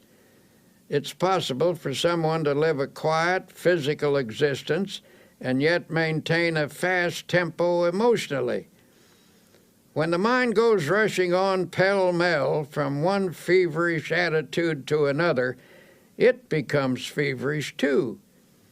This overstimulation produces fatigue, frustration, and emotional illness. And if this effect is so physically and emotionally pronounced, imagine what it does to that deep inner essence of the personality known as the soul. It is impossible to have peace of soul if one's tempo is so feverishly accelerated. God simply won't go that fast. He will not endeavor to keep up with you. He says, in effect, go ahead if you must with this foolish pace, and when you are worn out, I will offer you my healing. But I can make your life rich if only you will slow down and live and move and have your being in me. God moves imperturbably, slowly, and with perfect organization. The only wise rate at which to live is at God's rate.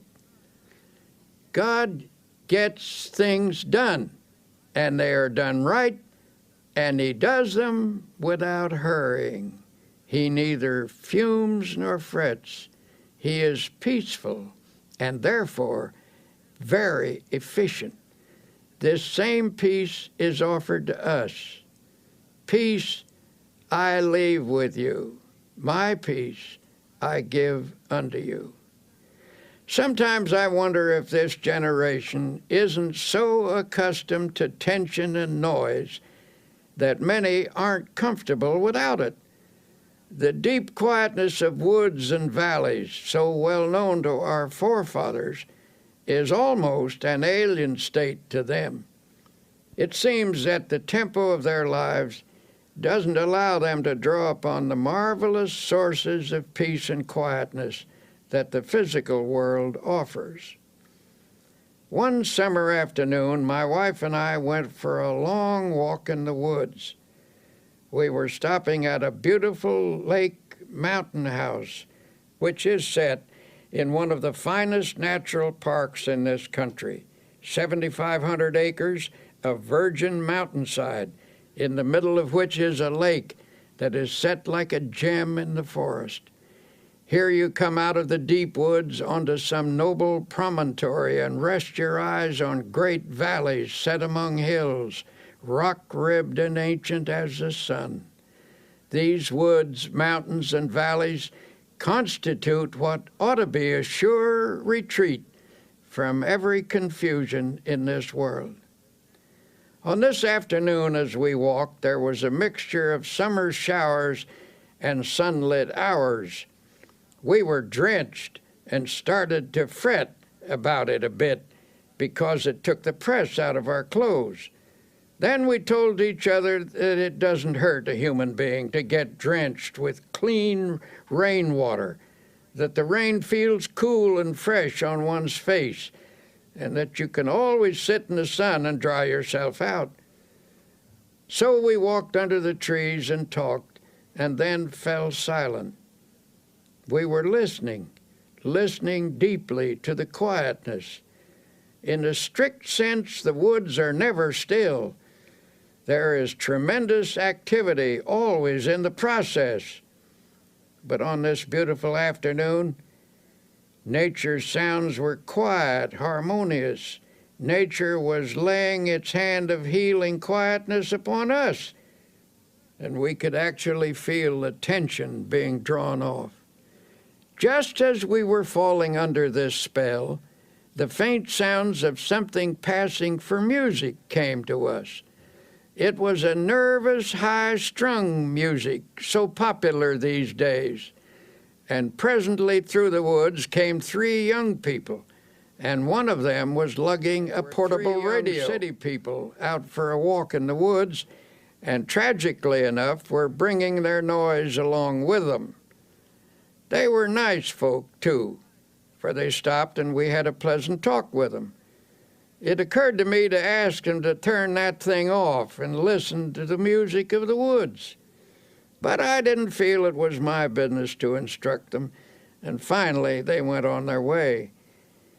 We commented on the loss they were incurring, that they could pass through this peacefulness and not give ear to the music that is as old as the world, harmony and melody the like of which man has never equaled, the song of the wind through the trees, the sweet notes of birds singing their hearts out, the whole background of the music of the spheres. Remember the words of Jesus, "Come ye yourselves apart into a desert place and rest a while." Frequently enough, I've had to remind myself to practice this truth. But we must discipline ourselves to quietness if we expect its benefits in our lives. To help reduce the tension that seems to dominate people everywhere, you can start by reducing your pace. To do that, you will need to slow down and quiet down. Do not fume. Do not fret. Practice being peaceful. Practice the peace of God, which passeth all understanding. Then note the quiet sense of power that wells up within you. A physician gave some rather unusual advice to a patient of his, one of those aggressive, go-getter types of businessmen. This man had been telling him that he takes his briefcase home with him every night, packed with important work that must get done right away. When the doctor asked if someone else couldn't help him with it, the man snapped, "Nope, I'm the only one who can do it. Everything depends on me." The doctor asked, "If I write a prescription, will you follow it?" This, believe it or not, was the prescription. His patient was to take off 2 hours every working day and go for a long walk.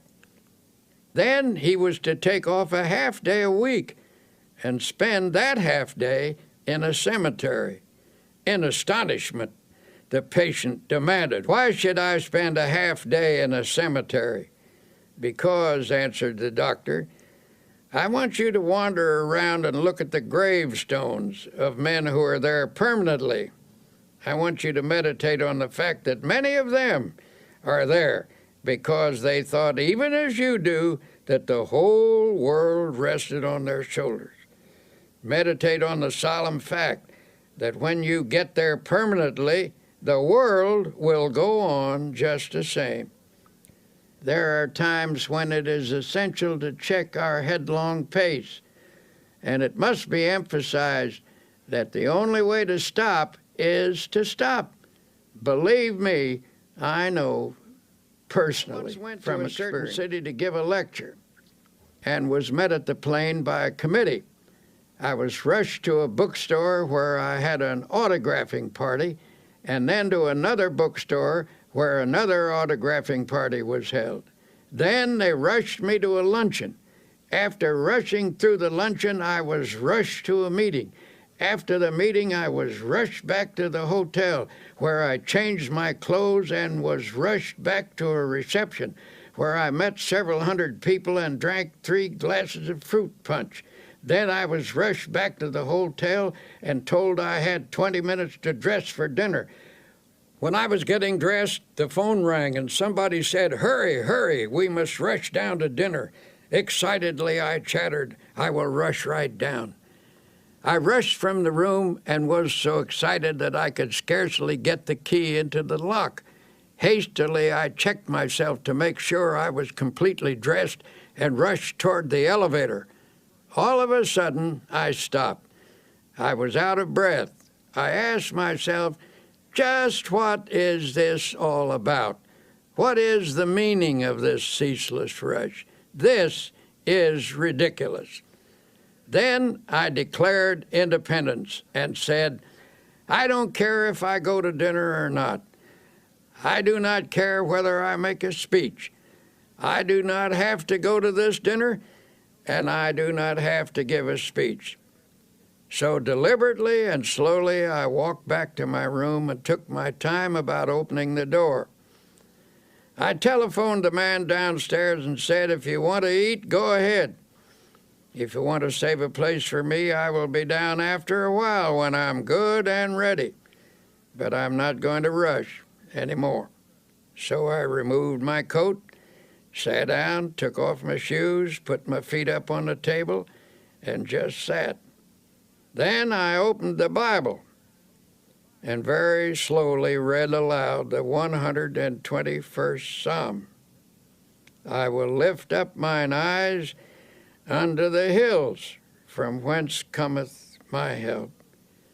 I closed the book and had a little talk with myself, saying, come on now, son, start living a slower pace and a more relaxed life. And then I affirmed, God is here and his peace is touching me. I don't need anything to eat, I reasoned. I eat too much anyway. Besides, the dinner will probably not be very good, and if I am quiet now, I will give a better speech at 8 o'clock. So I sat there resting and praying for a while. I shall never forget the sense of peace and personal mastery I had when I walked out of that room. I had the glorious feeling of having overcome something, of having taken control of myself emotionally. And when I reached the dining room, the others had just finished the first course. All I missed was the soup, which by general consent was no great loss. This incident was an amazing encounter with the healing presence of Almighty God. I gained this experience simply by stopping, by quietly reading the Bible, by sincerely praying, and by thinking some peaceful thoughts for a few moments.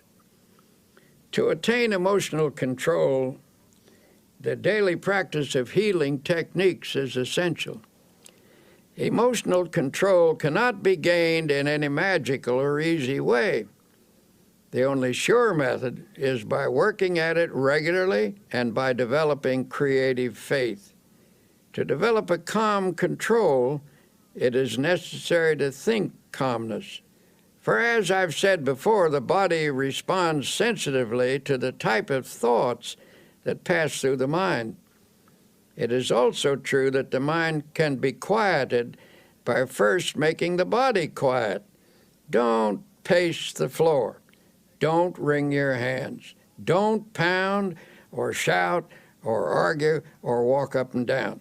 Don't let yourself get worked up into a dither. In a meeting where a discussion was going on which finally became rather bitter. Tempers were getting frayed, and some of the participants were decidedly on edge. Sharp remarks were exchanged. Suddenly one man got up, took off his coat, opened his collar, and lay down on a couch. Everyone was astonished, and someone asked if he felt ill. "No," he said, "I feel fine. But I'm beginning to get mad. And I've learned that it is difficult to get mad lying down." We all laughed, and the tension was broken. So I urge you to slow down. For whatever you really want will be there when you arrive, if you work toward it without stress, without pressing. If proceeding under God's guidance and in His smooth and unhurried tempo it is not there, then it was not supposed to be there. If you miss it, perhaps you should have missed it. Try to develop a normal, natural, God-ordered pace. Practice and preserve mental quiet. Learn the art of letting go of all nervous excitement. To do this, stop at intervals and affirm, "I now relinquish nervous excitement. It is flowing from me now. I am at peace." You have a tendency to fume and fret. Here are some exercises that can help you achieve a more peaceful inner tempo. 1. Sit relaxed in a chair. Yield yourself completely to the chair. Starting with your toes and proceeding to the top of your head, conceive of every part of your body as relaxing. Affirm this relaxed state by saying, "My toes are relaxed, my fingers are relaxed, my facial muscles are relaxed," and so on. 2. Think of your mind as the surface of a lake in a storm, tossed by waves and whipped by the wind. Then imagine the waves subside and the surface placid and smooth. 3. Spend 2 or 3 minutes thinking of the most beautiful and peaceful scenes you have ever beheld. A mountain at sunset, for example, or a deep valley filled with the hush of early morning, or a woods at noonday, or moonlight upon rippling waters. In your memory, relive these scenes. 4. Make a mental list of times in your life when you've been conscious of God's watchful care. Recall how He brought things out right and took care of you when you were worried and anxious. Then recite aloud this line from an old hymn: "So long thy power hath kept me, sure it still will lead me on." 5. Repeat the following quotation, which has a great power to relax and quiet the mind. "Thou wilt keep him in perfect peace, whose mind is stayed on thee." Repeat this aloud if possible, so that by the end of the day you will have said it many times. Conceive of these words as active, vital substances that permeate your mind and send a healing balm to every area of your heart and mind. The connection between the mind and the body is a subtle but powerful one.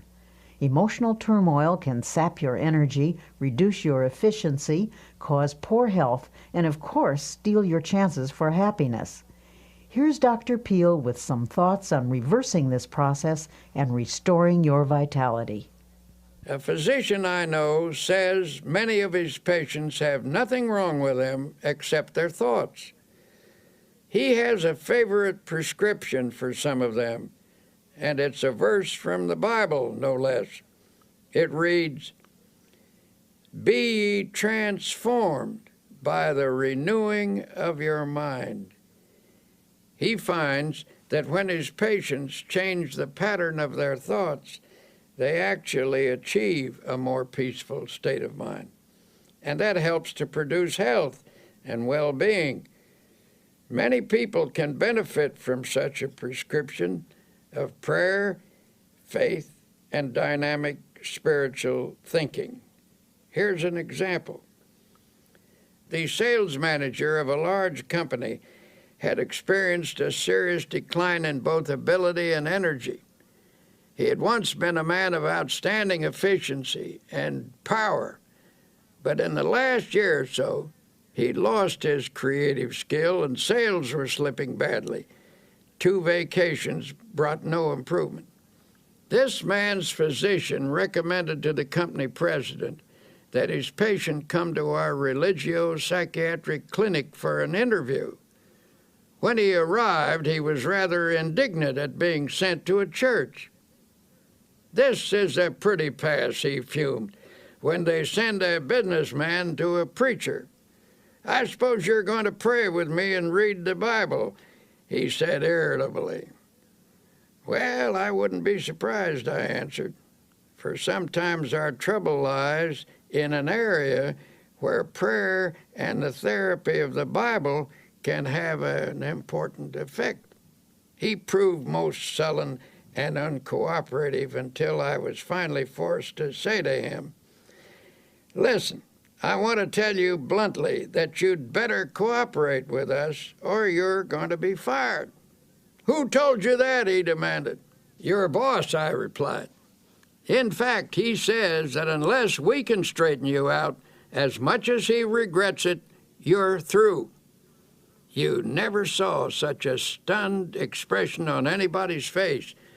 "What do you think I ought to do?" he finally stammered. "A person often gets himself into the state you're in," I replied, "because the mind is filled with fear, anxiety, tension, resentment, guilt, or a combination of all of these. When these ingredients accumulate to a certain weight, the personality cannot support them any longer and gives way. Normal sources of emotional, spiritual, and intellectual power become clogged up. The person becomes bogged down by resentment, fear, or guilt. I don't know your trouble, but I suggest you think of me as a sympathetic friend with whom you can be absolutely open, and that you begin to tell me all about yourself.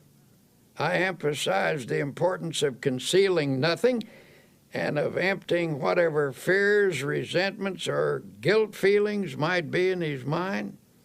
It was rather difficult to get him to talk, for he was essentially a decent person and had a strong sense of shame. In due course, the troubles came out.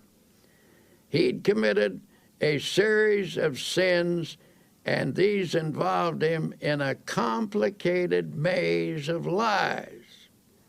He was living in fear of exposure, and all in all, it was a most pathetic mass of inner confusion. Never forget the way he reacted when it was all over.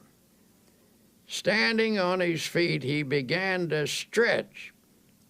He stood on tiptoes, reaching his fingers toward the ceiling, and then took a deep breath.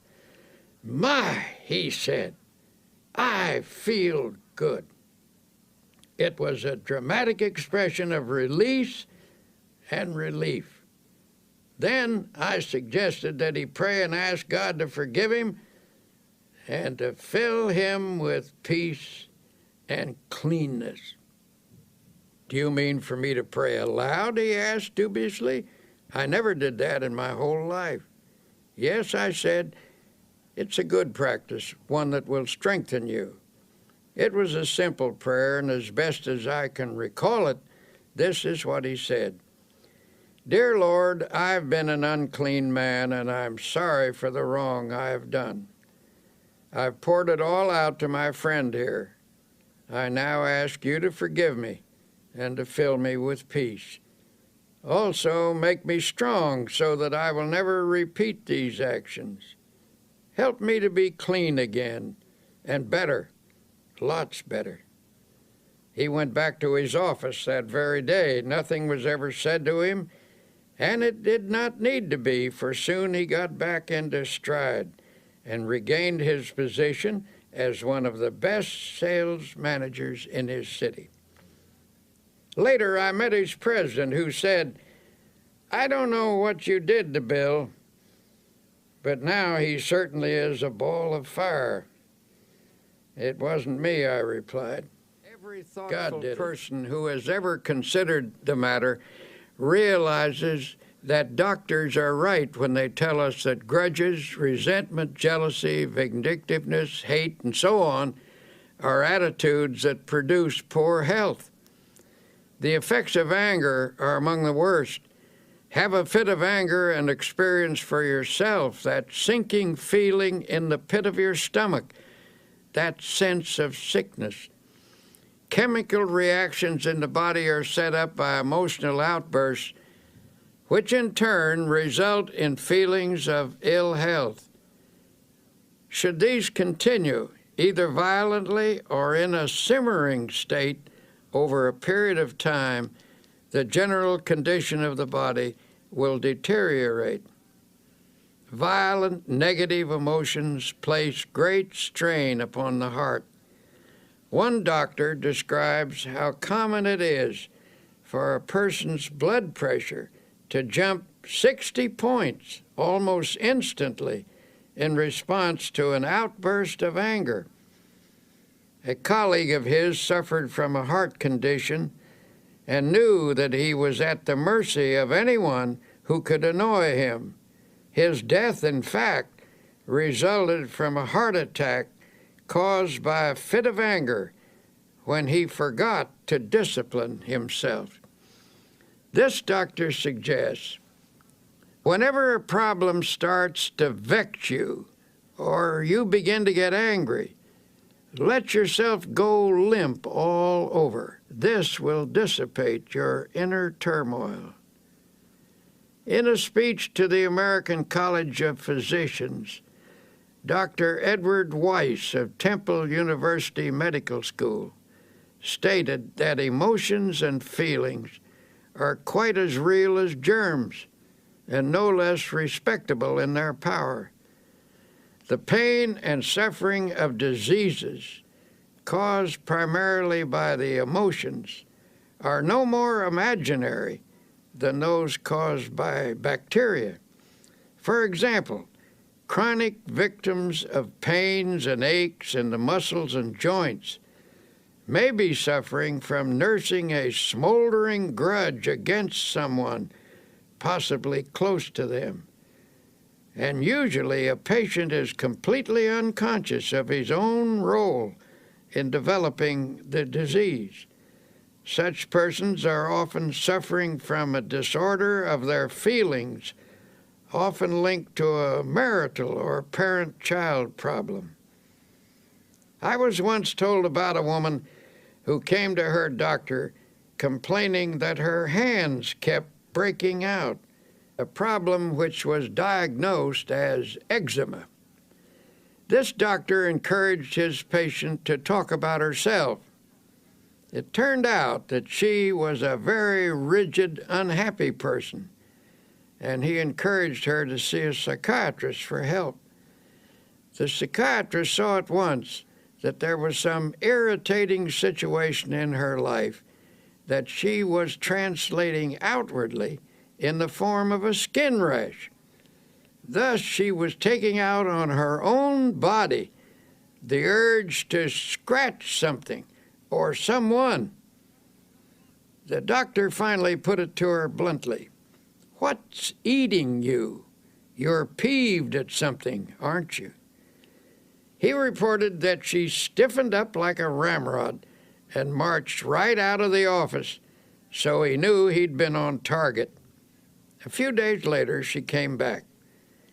Due to the agony of the eczema, she was ready to let him help her, even if it meant she had to give up a hatred. It turned out to be a family argument about a will. This woman felt she'd been unfairly treated by a younger brother of her hostility and made up with her brother. The eczema vanished within 24 hours. Such cases go on and on.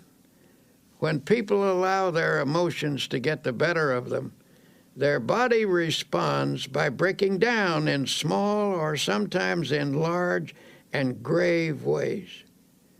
How we think we feel physically has a definite effect on how we do feel.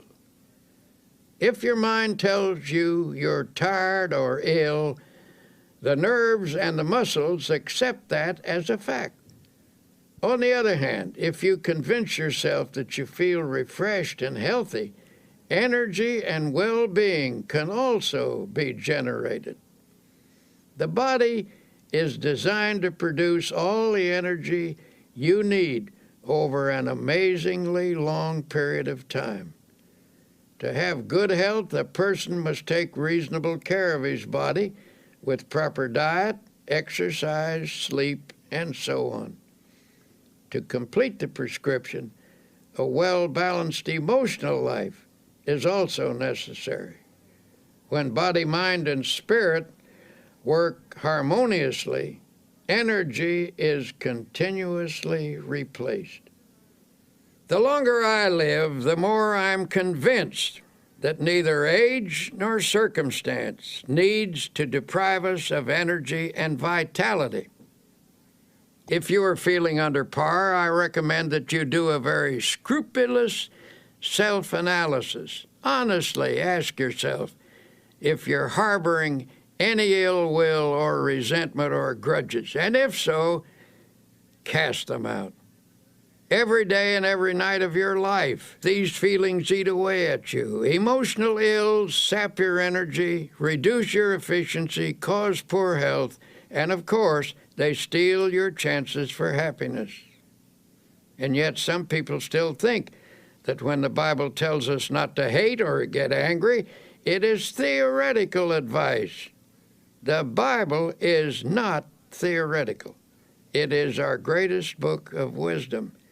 It is filled with practical advice on living and on health. Since irritation, anger, hate, and resentment have such a powerful effect on our health, what is the antidote? Obviously, the solution is to fill the mind with attitudes of goodwill, forgiveness, faith, love, and an indomitable spirit. In conquering such negative emotions, here are some practical suggestions. 1. Remember that anger is an emotion, and an emotion is always warm, even hot. To reduce an emotion, cool it.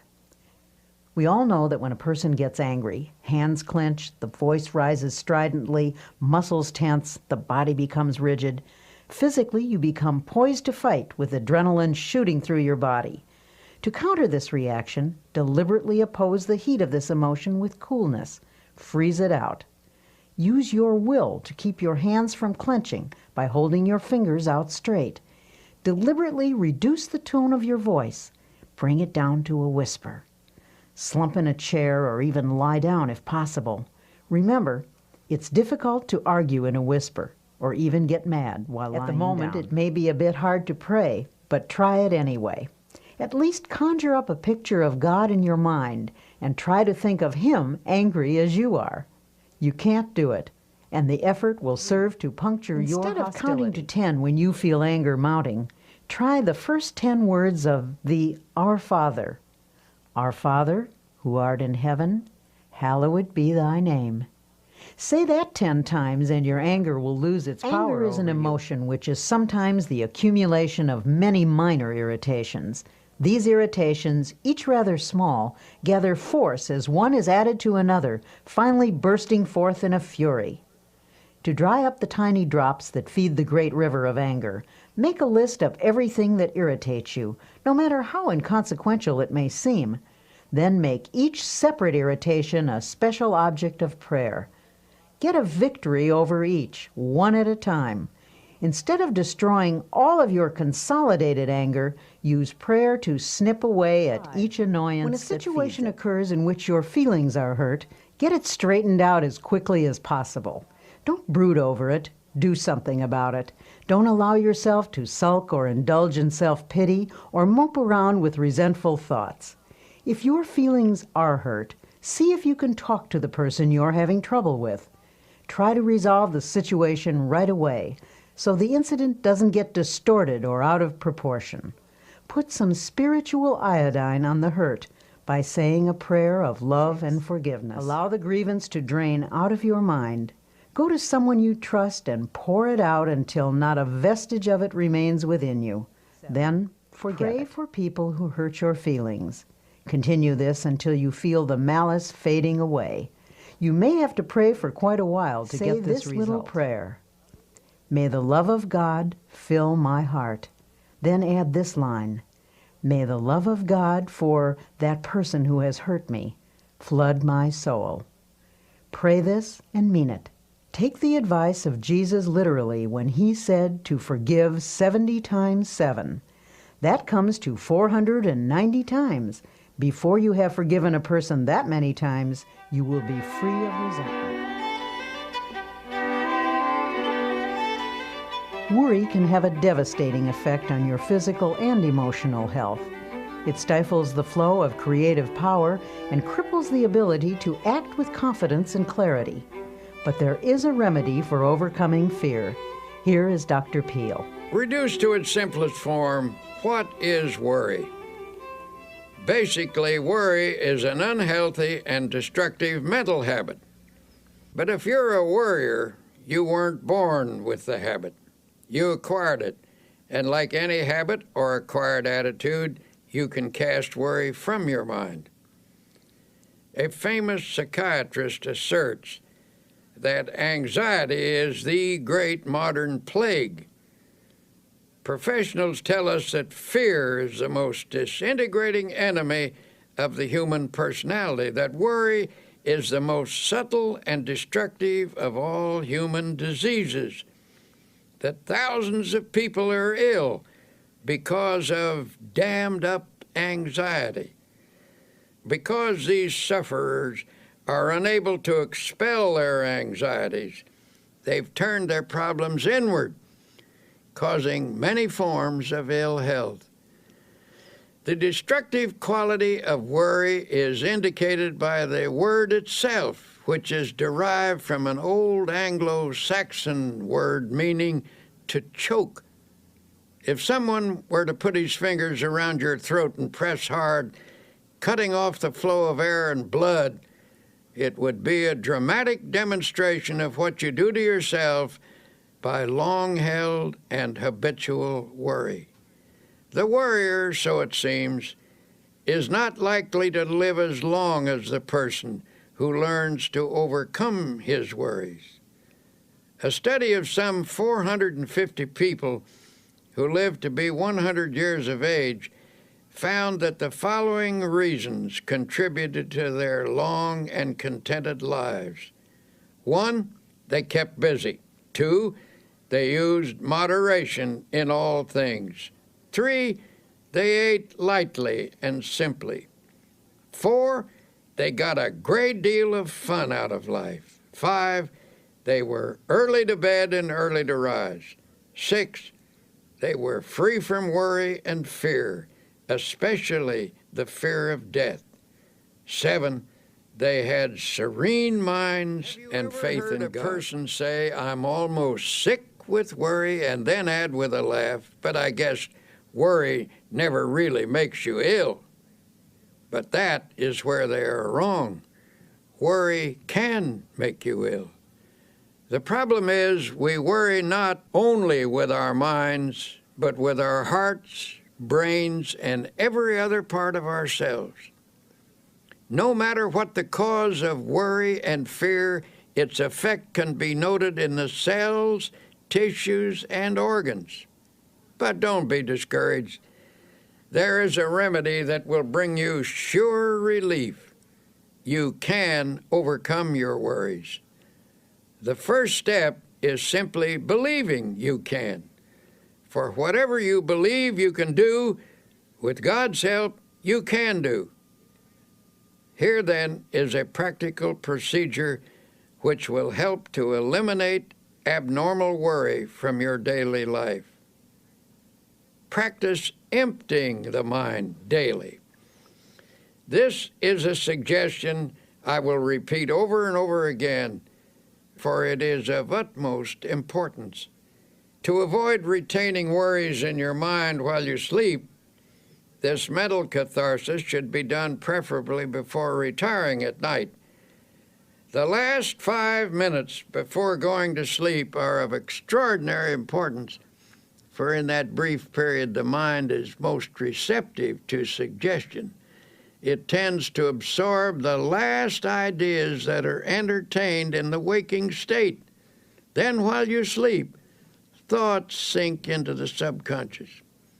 This process of mind-letting is important in overcoming worry because fearful thoughts can clog the mind and impede the flow of mental and spiritual power. But if such thoughts are eliminated daily, they will not accumulate. To help drain away these thoughts, you might use a process of creative imagination, in which you conceive of yourself as actually emptying your mind of all anxiety and fear. Think of the remarkable imaginative skill of small children. Watch how they respond to the game of kissing away a hurt. Imagination is not simply the use of fantasy. The word imagination comes from the idea of imaging, that is, creating images in our mind. Imagineering is the use of mental images to build factual results, and it is an astonishingly effective procedure. What you create with your imagination, whether it is an image of fear or of release from fear, may ultimately become a fact if it is held in your mind with sufficient faith. Here's one method you might use. Picture all your worry thoughts flowing out from you in the same way that water flows from a basin by removing the stopper. During this visualization, repeat the following affirmation. With God's help, I am now emptying my mind of all anxiety, all fear, all sense of insecurity. Repeat this slowly 5 times. Then add, I believe that my mind is now emptied of all anxiety, all fear, all sense of insecurity. Repeat the statement 5 times while holding a mental picture of your mind as being emptied. Then thank God for thus freeing you from fear, and then go to sleep. The curative process. Use this method mid-morning and mid-afternoon as well as bedtime. Go into some quiet place for 5 minutes for this purpose. Do this faithfully, and you will soon know its beneficial results. In due course, this thinking will drive out worry.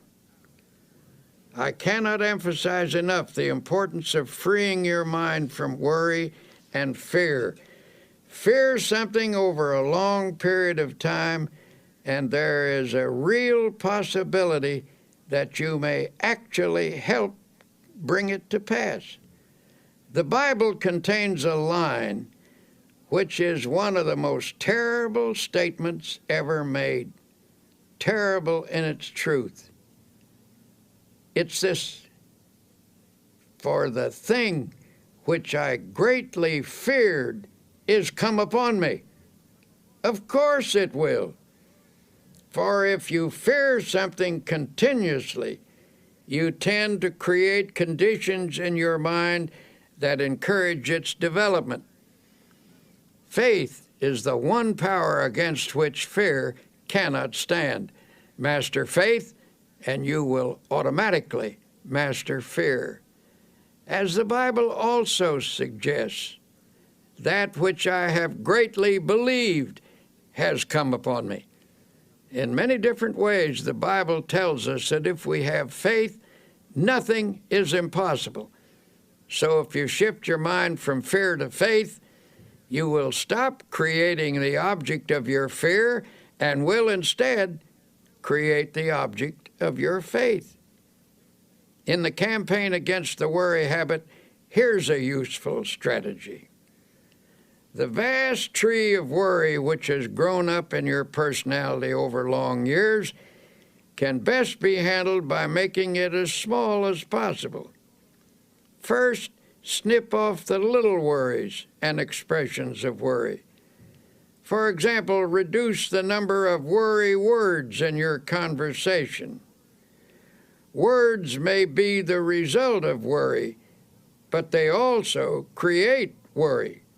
When a worry thought comes to mind, immediately remove it with a faith expression.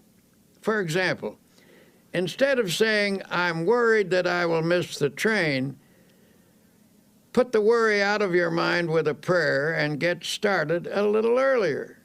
The less worrying you do, the more likely you are to be well organized, for the uncluttered mind is systematic and better able to regulate time. A friend of mine says that every morning before he gets up, he repeats the words, "I believe," 3 times. Thus, at the day's beginning, he conditions his mind to faith, and it never leaves the conviction that by faith he is going to overcome his problems and difficulties during the day. He starts the day with creative, positive thinking in his mind. He believes, and it is very hard to hold back the person who believes.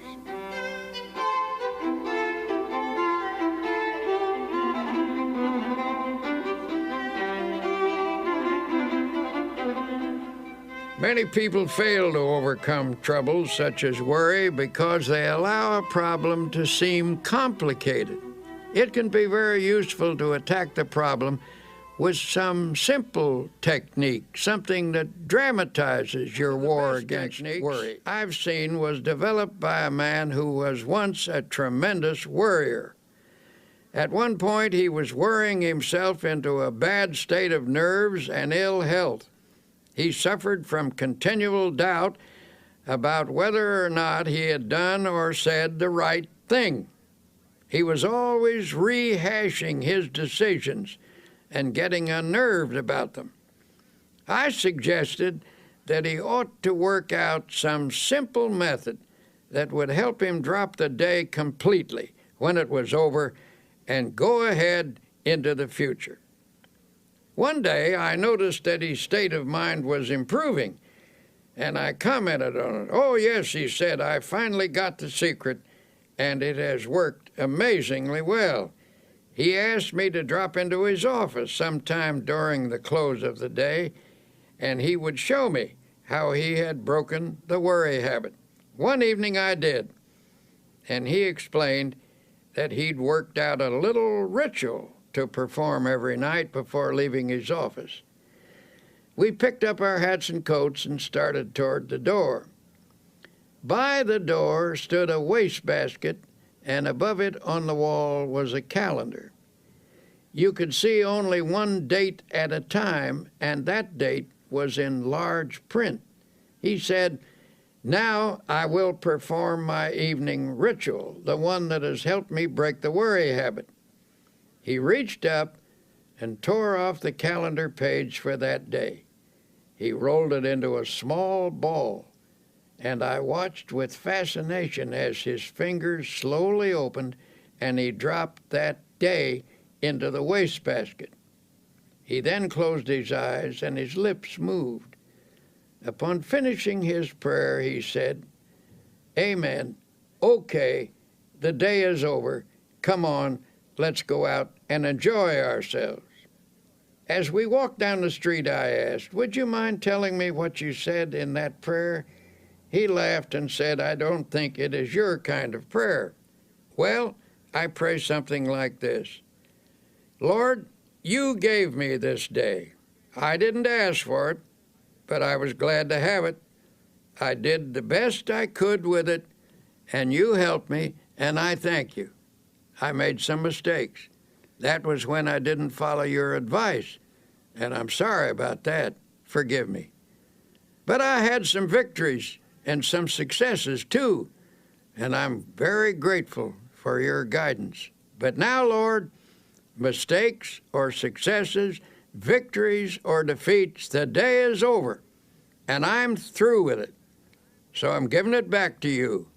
Amen. Well, perhaps that isn't an orthodox prayer, but it certainly proved to be an effective one. He dramatized the finishing of the day, and he set his face to the future, expecting to do better tomorrow. When the day is over, God blacks it out by bringing down the curtain of night.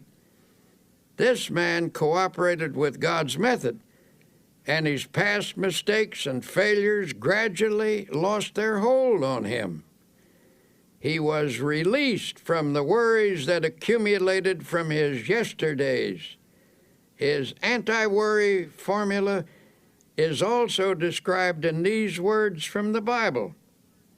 But this one thing I do, forgetting those things which are behind, and reaching forth unto those things which are before, I press toward the mark for the prize of the high calling of God in Christ Jesus.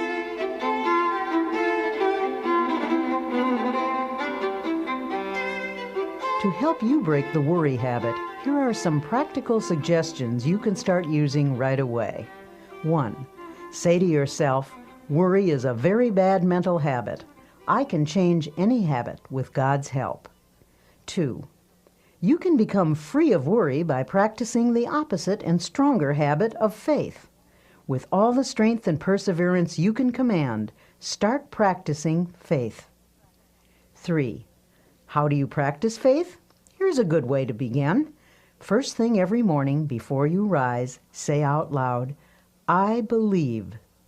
4. Recite this prayer frequently. I place this day, my life, my loved ones, my work in the Lord's hands.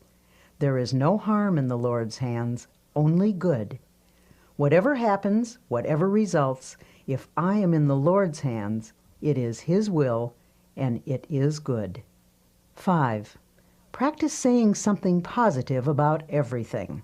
For example, don't say, this is going to be a terrible day. Instead, affirm, this is going to be a glorious day. Don't say, I'll never be able to do that. Instead, affirm with God's help, I will do that. 6.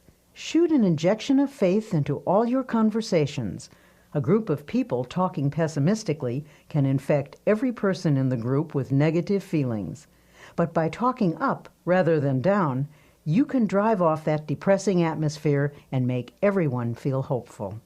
7. One reason you're a worrier is because your mind is literally saturated with thoughts of gloom, defeat, and apprehension. To counteract these, mark every passage in the Bible that speaks of faith, hope, and happiness. Commit each to memory. Say them over and over again until they saturate your subconscious mind. Then the subconscious will return to you what you have given it, namely optimism, not worry. 8. Help others cure the worry habit. In helping another to overcome worry, you get greater power over it within yourself. 9. Every day of your life, conceive of yourself as living in partnership and companionship with God. If He actually walked by your side, would you be worried and afraid? Well then, say to yourself, He is with me.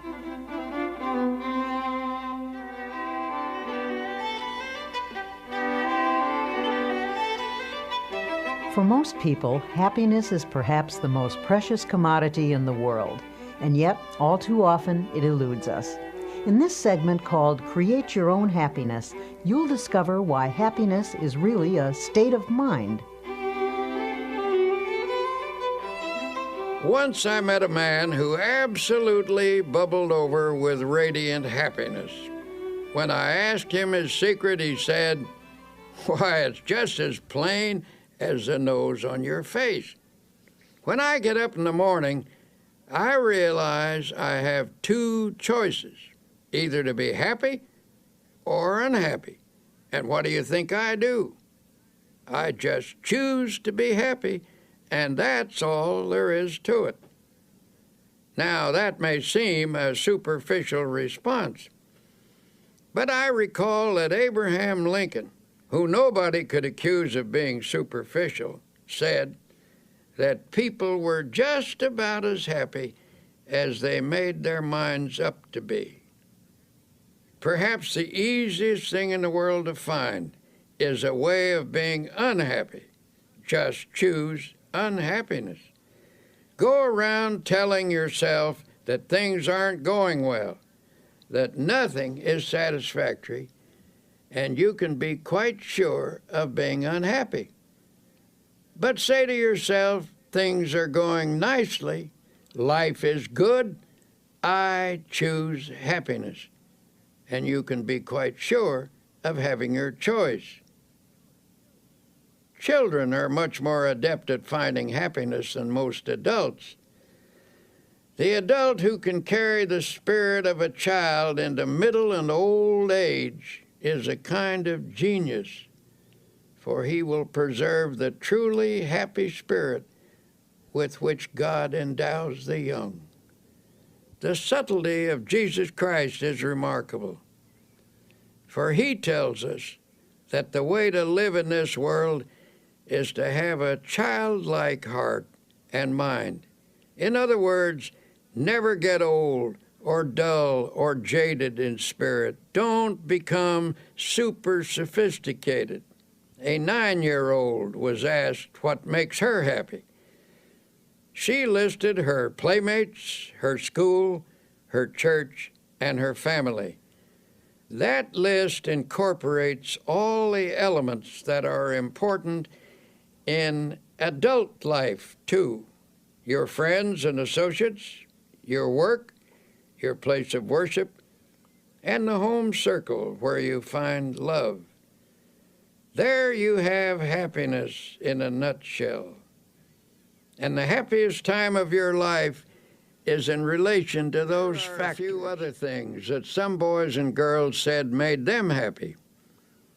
Street lights reflected on a river, smoke rising from a chimney, the moon in the clouds, red velvet, a swallow flying, water being cut at the bow of a boat, a fast train rushing, a builder's crane lifting something heavy, looking into deep, clear water.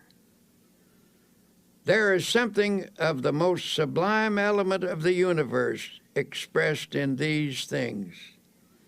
To become a happy person, have eyes that see romance in the commonplace, a child's heart, a clean soul, and spiritual simplicity.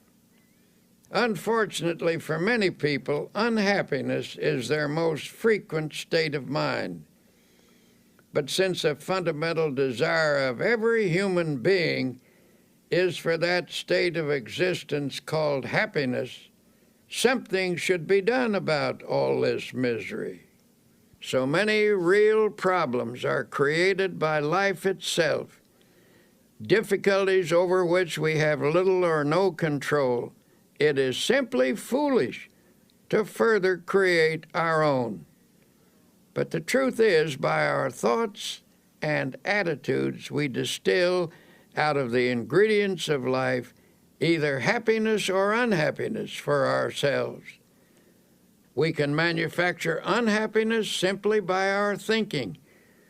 We do this, for example, when we habitually take on negative attitudes, such as, everything is going to turn out badly, or other people are always getting what they don't deserve, or how come I never get what I want. Unhappiness is further increased when we saturate our minds with resentment, hate, fear, and worry. Well then, if we ourselves create such a large proportion of our unhappiness, how can we produce happiness instead? An incident from one of my railroad journeys may suggest an answer. One morning, a half dozen of us were shaving in the men's lounge. As always in such close quarters after a night on a train, this group of strangers was not disposed to be cheerful. There was little conversation, and that little was mostly mumbled. Then a man came in wearing a broad smile. He greeted us all with a bright good morning, but received rather unenthusiastic grunts in return. As he went about his shaving, he was humming a happy little tune. It got a bit on the nerves of some of the men, and finally one said rather sarcastically, "You certainly seem to be happy this morning. Why all the cheer?" "Yes," the man answered, "as a matter of fact, I am happy. I do feel cheerful." Then he added, "I make it a habit to be happy." That's all he said. But that simple statement is really quite profound. For happiness depends to an important degree upon the habit of mind we cultivate. The book of Proverbs, that collection of wise sayings, puts it in another way. He that is of a merry heart hath a continual feast. Out of the happiness habit comes a happy life. And because we can cultivate a habit, we therefore have the power to create our own happiness habit. Make a mental list of pleasant thoughts and pass them through your mind several times a day. If an unpleasant thought should enter your mind, immediately stop, consciously reject it, and substitute a pleasant thought. Every morning before rising, lie relaxed in bed for a few minutes. Let pictures of each happy experience you expect to have during the day pass across your mind. Savor their joy. Such thinking will help cause events to turn out that way. Do not affirm that things will not go well that day. By merely saying that, you can actually help to make it so. You will draw to yourself every factor, large and small, that will contribute to unhappy conditions. As a result, you will find yourself asking, why does everything go badly for me? What's the matter with everything? Tomorrow, try this plan instead. When you rise, say out loud 3 times this one sentence. This is the day which the Lord hath made. I will rejoice and be glad in it. Repeat it in a strong, clear voice with positive tone and emphasis. The statement, of course, is from the Bible, and it is a good cure for unhappiness. While dressing or shaving or getting breakfast, you might also say aloud a few such remarks as, I believe this is going to be a wonderful day. I believe I can successfully handle all the problems that will arise. I feel good physically, mentally, emotionally. I am grateful for all that I have had, for all that I now have, and all that I shall have. Things are not going to fall apart because God is here, and He is with me, and He will see me through. I thank God for every good these phrases and meditate on their meaning. You will change the character of your day by starting off with a positive frame of mind.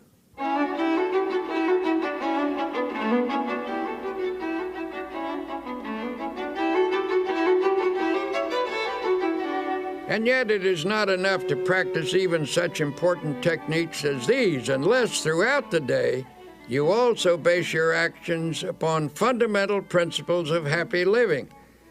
One of the most simple and basic of such principles is that of human love and goodwill.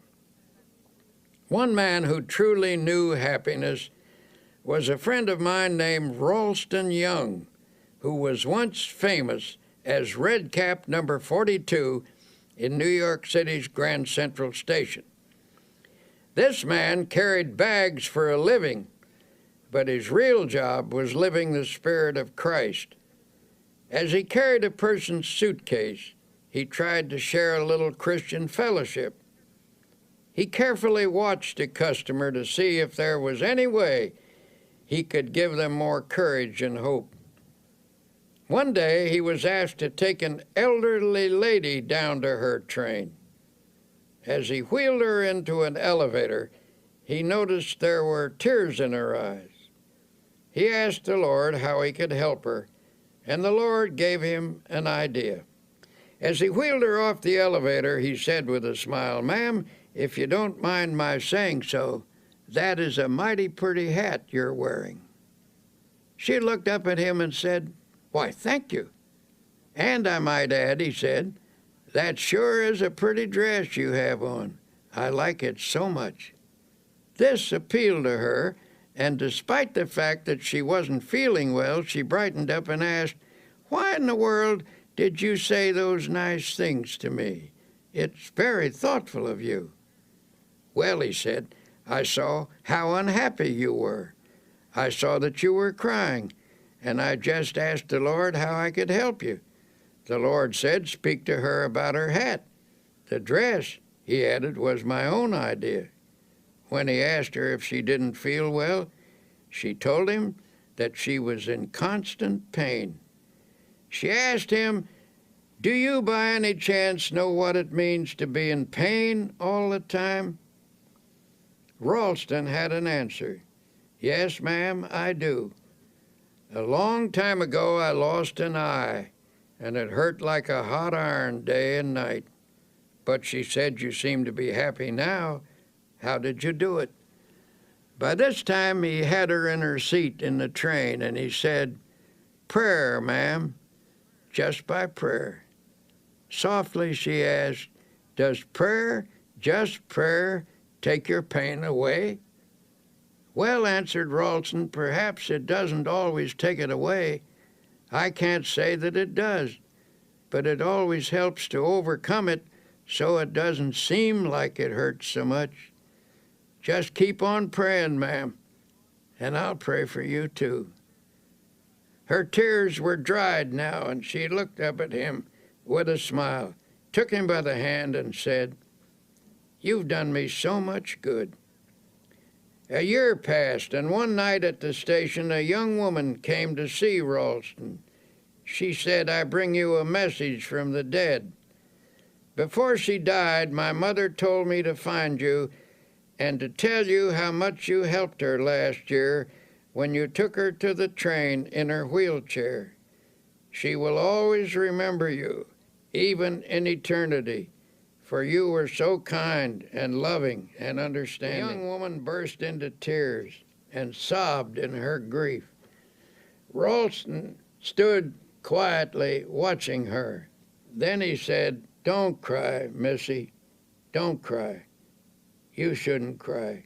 Give a prayer of thanksgiving instead." She was surprised by this response, and Ralston went on, "Why, because many people have become orphans much younger than you. You had your mother a long, long time, and besides, you still have her. You will see her again. She is near to you now, and she always will be near to you. Maybe she is with us right now, the two of us, as we talk." The sobs ended, and the tears dried. Ralston's kindness had the same effect on the daughter as it had on the mother. In this huge station with thousands of people passing by, the two of them felt the presence of the Divine One, he who inspired this red cap to go around in this way, spreading love. As Tolstoy said, "Where love is, God is," and we might add, "Where God and love are, there is happiness." So a fundamental principle in creating happiness is just to practice love. In my travels about the country, I have been fortunate to encounter an increasing number of genuinely happy individuals. These are people who have been practicing the kinds of techniques I am describing to you. Recently, after finishing a lecture, a big, strapping, fine-looking man invited me to a party. Well, I must admit, from the way he described it, it didn't sound at all like my kind of party. I was hesitant, afraid I might cramp everyone's style, so I began to make excuses. "Oh, don't worry," he said. "This is your kind of party. You'll get the kick of your life out of it." So I went along with my buoyant friend, and he introduced me to a large group of joyous and exuberant people. I looked around for a bar, but there wasn't any. When I remarked that these people must have stopped somewhere before coming here, my host was shocked. "Stopped somewhere? Why, don't you understand? These people have got the spirit all right, but not the kind of spirit you're thinking of.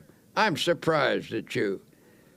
Don't you realize what makes this crowd happy? They've found God as a living, vital, honest-to-goodness reality. Yes, they've got the spirit all right, but it isn't the kind that you get out of a bottle. They've got the spirit in their hearts." Then I saw what he meant. This wasn't a crowd of pious, stodgy people. Some were leaders of that town, business people, lawyers, doctors, teachers, and a lot of simpler folk besides. And they were having a wonderful time, talking about God, and doing it in the most natural manner imaginable. They were telling one another about the changes that had occurred in their lives through spiritual power. Those who have the naive notion that you can't laugh and be light-hearted when you're religious should have been in on that party. Well, I left that evening with a Bible verse running through my mind. "In him was life, and the life was the light of men." That was the light that I saw on the faces of those happy people, an inner light reflected outwardly on their faces, and it came from an effervescent spiritual something that they had taken into themselves. Life means vitality, and these people obviously were getting their vitality from God. Through faith in God and in themselves, they had found the power that creates confidence. You want to create and a little happiness. more happiness in your life? Here are a few ideas. 1. Remember, it is primarily your thoughts and attitudes that determine how happy you are. Never allow resentment, hate, fear, or worry to dominate your thoughts. 2. Make it a habit to be happy. You can cultivate this habit, so you do have a choice. As the book of Proverbs says, "He that is of a merry heart hath a continual feast." 3. Practice happy thinking. Make a mental list of pleasant thoughts and pass them through your mind several times each day. If an unpleasant thought should enter your mind, immediately stop, consciously reject it, and substitute a pleasant one. 4. Each day when you arise, say this one sentence out loud. "This is the day which the Lord hath made. I will rejoice and be glad in it."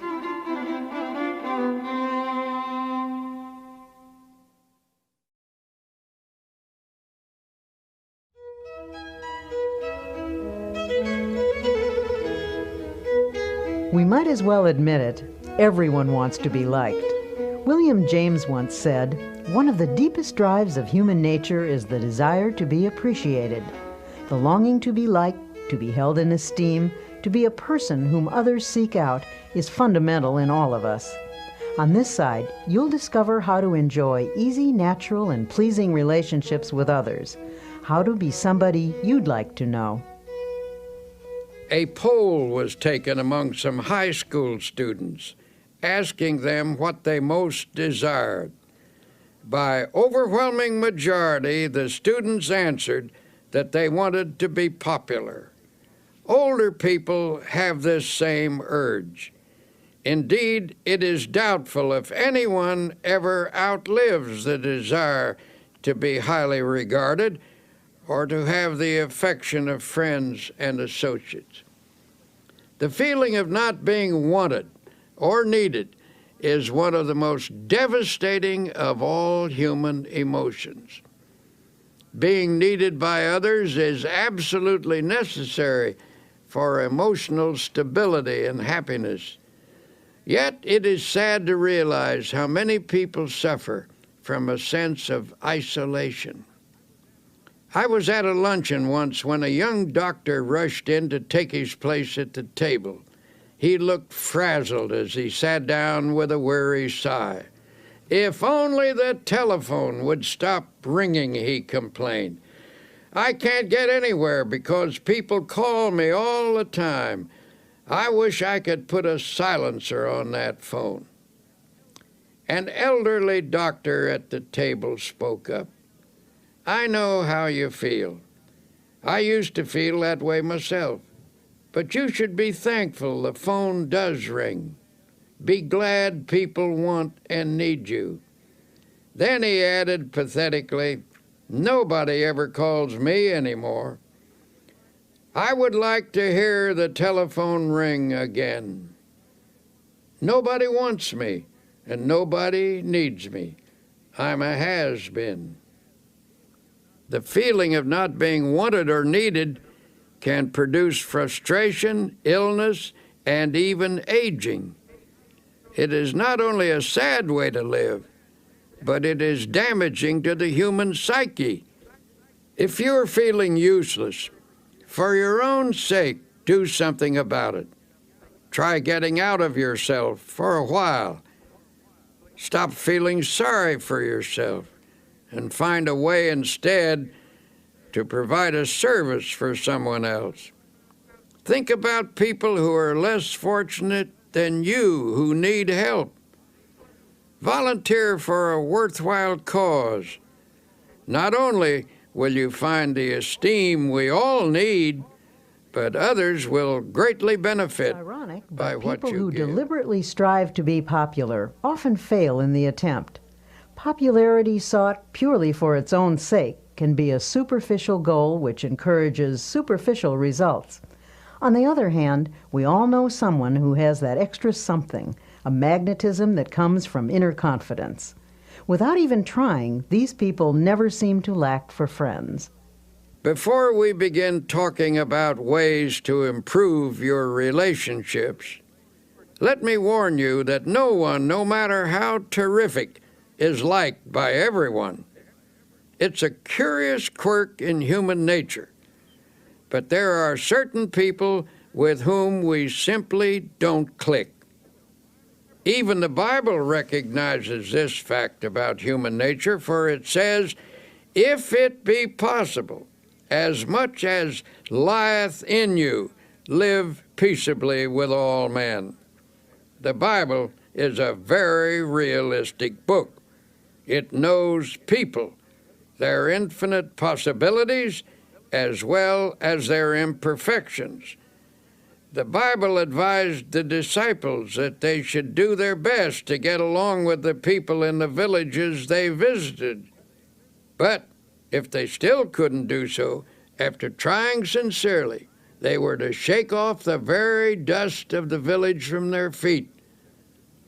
And whosoever will not receive you when you go out of that city, shake off the very dust from your feet for a testimony against them. This is all by way of saying that if you don't achieve perfect popularity with everyone, don't let it bother you too much. People have never mastered the knack of being sought after, and it's not for lack of trying. Some people even go to extremes, acting in a manner they don't really enjoy, all because of their intense desire to be liked. Unfortunately, this desire is often merely a search for a superficial kind of popularity. Having said that, now let me tell you that there are certain procedures which can make you a person that other people like to be with, without becoming artificial or putting on an act. You can enjoy satisfactory personal relationships even if you are a difficult person or are by nature shy and retiring. Here are some suggestions. First, try to be a comfortable type of person, the kind that others can be easy with. Some people always keep a barrier between themselves and the world. It's a strain just to be with them. A stiff, unresponsive individual never quite meshes into a group. It's hard to know what they're feeling or how they're going to react. They make you feel a little uneasy. But a comfortable kind of person is easygoing and natural. They have a pleasant, kindly, genial way about them. Being with them is a bit like wearing an old hat or an old pair of shoes. It is important to try to be natural. Someone who is easy to be with usually has a big soul quality about them. Little people, those who are overly concerned about their place or position, are often stiff and easily offended. Although there are many characteristics that contribute to a likable personality, there is one basic trait that surpasses all others. That is a sincere and forthright interest in and love for people. If you're having trouble with relationships, perhaps you should look for elements in your personality that cause strain when you're with others. Don't automatically assume that other people don't like you because of something wrong with them. Perhaps the trouble is within yourself. Finding and eliminating such problems requires scrupulous honesty and may also involve the help of a professional counselor.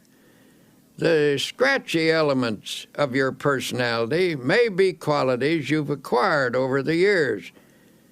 Perhaps you assumed them as a defense, or they may be the result of attitudes developed in your younger days.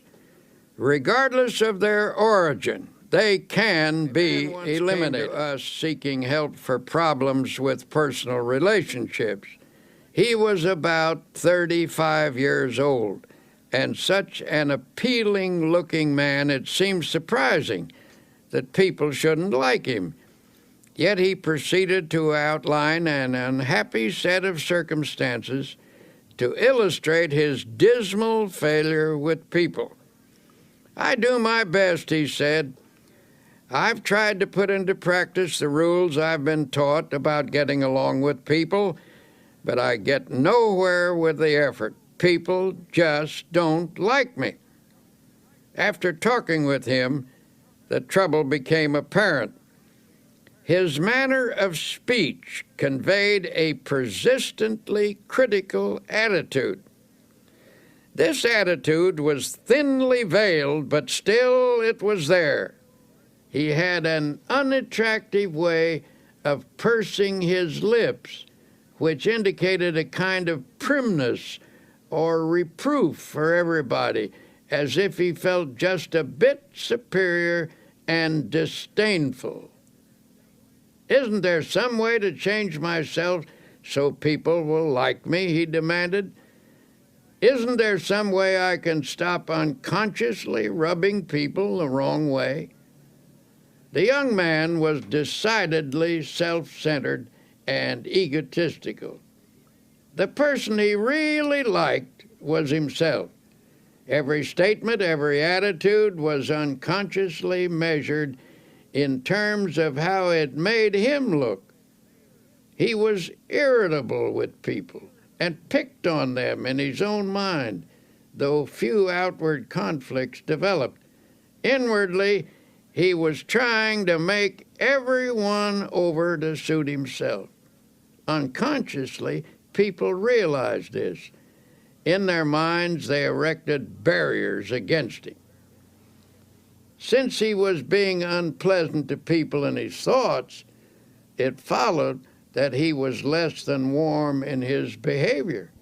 He was polite enough and managed not to be boorish and unpleasant, but people unconsciously felt coolness in him, so they gave him the brush off, and with good reason, for in his mind he had already brushed them off. In a sense, he liked himself too well, and to build up his self-esteem, he put others down. He was suffering from too much self-love. To change his situation, he had to be taught how to love other people and to forget himself, which was, of course, a complete reversal of his habits. He was bewildered and baffled when his difficulty was outlined to him. But since he was sincere and meant business, he practiced the suggested techniques for developing love of others in place of extreme self-love. It took some fundamental changes to accomplish this goal, since his egotism was so deeply ingrained. But in the end, he did succeed. Suggested was that he make a list of people he had met during the day, for example, the bus driver or the newsboy. Every night before retiring, he was to mentally picture each person on the list, and as he brought each face up before him, he was to think a kindly thought about that person and then pray for them. Each of us has his own world, people we encounter each day or with whom we do business. This man was instructed to pray for those in his own little world. For example, the first person he saw each morning was the elevator man in his apartment house. Normally, he'd say a perfunctory good morning. Now he took the time to have a little chat. He asked the elevator man about his family and about his interests. He found that he had an interesting point of view and some experiences which were quite fascinating. He began to see new values in a person who had previously been a mechanical robot to him. He actually began to like the elevator operator, and in turn, the elevator operator, who had formed a pretty accurate opinion of the young man, began to reverse his views. They established a friendly relationship.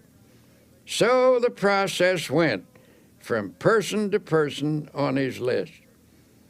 One day the young man said, "I've found that the world is filled with interesting people, and I never realized it before."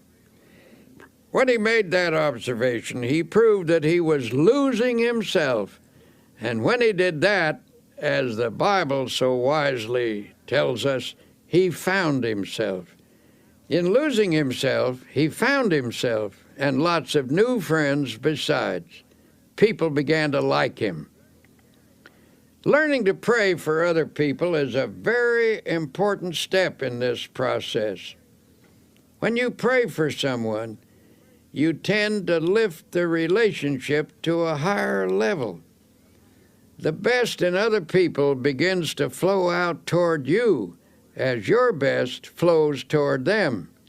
In the meeting of the best, in each, a higher understanding is established. Essentially, getting people to like you is merely the other side of liking them. One of the most popular men who lived in the United States in this century was the late Will Rogers, and one of the most characteristic statements he ever made was, "I never met a man I didn't like." Now, that may have been a slight exaggeration, but I'm sure Will Rogers didn't think so. That is truly the way he felt about people, and as a result, people opened up to him like flowers to the sun. Another important way to get people to like you is to practice building up their ego. Everyone has a normal desire for feelings of self-importance. If I deflate your ego, and therefore your self-importance, I show my lack of respect for you. Though you may laugh it off, I have indeed wounded you. And while you may exercise charity toward me, unless you are finely developed spiritually, you're not going to like me very much. On the other hand, if I elevate your self-respect and contribute to your feelings of personal worth, I am showing high esteem for your ego. I have helped you to be your best self, and in return, you appreciate my efforts. You are grateful to me. You like me for it. Almost anyone that you help to build up and become a better person will give you his devotion. Build up as many people as you can, but do it sincerely and unselfishly. Do it because you like them and because you recognize their potential. If you do good for people, affection and esteem will flow back to you. Best of all, you will never lack Principles for getting for people friends. to like you are simple. Here are 10 practical exercises to help you become someone that you'd like to know. 1. A person's name is very important. When you meet someone, try to remember their name. If you don't, they may feel you're not very interested in them. 2. Be the comfortable sort of person with whom others feel relaxed. Try to make them feel at home with you. 3. Acquire that quality of relaxed easygoingness so that everyday irritations don't ruffle you. 4. Don't be egotistical. Guard against giving the impression that you know it all. 5. Try to be an interesting person. Cultivate interests to keep your mind alive. People enjoy being with someone who is stimulating. 6. Get those scratchy elements out of your personality. If you suspect there may be bothersome traits you're not aware of, get a friend or perhaps a professional to help you. 7. Attempt to heal the misunderstandings you've had with others. Sincerely drain off your grievances. 8. Practice liking people until it comes naturally to you. 9. Never miss an opportunity to say a word of congratulations upon someone's achievement or express sympathy for their sorrow or disappointment. 10. Strengthen your spiritual life. Then offer strength to others that will help them meet life more effectively. Give strength to people, and they will give affection to you. Winston Churchill once wrote about the great British General Tudor. He commanded a division of the British Fifth Army, which faced the powerful German assault in March 1918. The odds were heavily against him, but General Tudor knew how to meet an apparently immovable and undefeatable obstacle. His method was simple. He merely stood and let the obstacle break on him, and he in turn broke the obstacle. Now here is what Churchill said about General Tudor. The impression I had of Tudor was of an iron peg hammered into the frozen ground, immovable. General Tudor knew how to stand up to an obstacle. Just stand up to it, that's all. Don't whine or complain about it. Don't give way under it. Stand up to it, and it will finally break. You will break it. Something has to break, and it won't be you. It will be the obstacle. People who cringe in front of their challenges not only trip themselves up, but they can often affect a whole team or organization. people like the obstacle man, for example. Here's his story. This obstacle man worked in a large creative organization. He received this name because no matter what suggestion was advanced, his mind instantly latched onto all the possible obstacles in connection with it. One day, the directors of his firm were considering a project which involved considerable expense and some definite hazards, as well as possibilities for success. In a discussion of the venture, the obstacle man would frequently say, "Just a moment, let's consider the obstacles involved." Now, present at this meeting was another man who said very little, but who was greatly respected by his colleagues for his ability and achievements. After listening to the obstacle man's litany of objections, he finally asked, "Why do you constantly emphasize the obstacles in this proposition instead of the possibilities?" The obstacle man responded, "To be intelligent, one must always be realistic, and it is a fact that there are definite problems with this project. What attitude would you take toward these obstacles, may I ask?" The other man unhesitatingly replied, "What attitude would I take toward these obstacles? Why, I would just remove them, that's all, and then I would forget them." "But," said the obstacle man, "that's easier said than done. You say you would remove them and forget them. May I ask if you have any technique for doing this that the rest of us have never discovered?" A slow smile came over the face of the other man as he said, "My entire life removing obstacles, and I never saw one yet that couldn't be removed, provided you had enough faith and guts and were willing to work. Since you want to know how it's done, I'll show you." He then reached into his pocket and took a card out of his wallet. He shoved the card across the table and said, "There, read that. That's my formula. And don't give me a song and dance about how it won't work either. I know better from experience." The obstacle man picked up the card and with a strange look on his face read the words to himself. "Read them out loud," urged the other man. In a slow, dubious voice he read, "I can do all things through Christ who strengthens me." The owner of the card put it back in his wallet and said, "I've lived a long time and have faced a lot of difficulties, but there is power in those words, actual power, and with it you can remove any obstacle." He said this with confidence, and everyone knew he meant it. He was, in fact, a remarkable man who had overcome many odds, and his successful track record spoke for itself.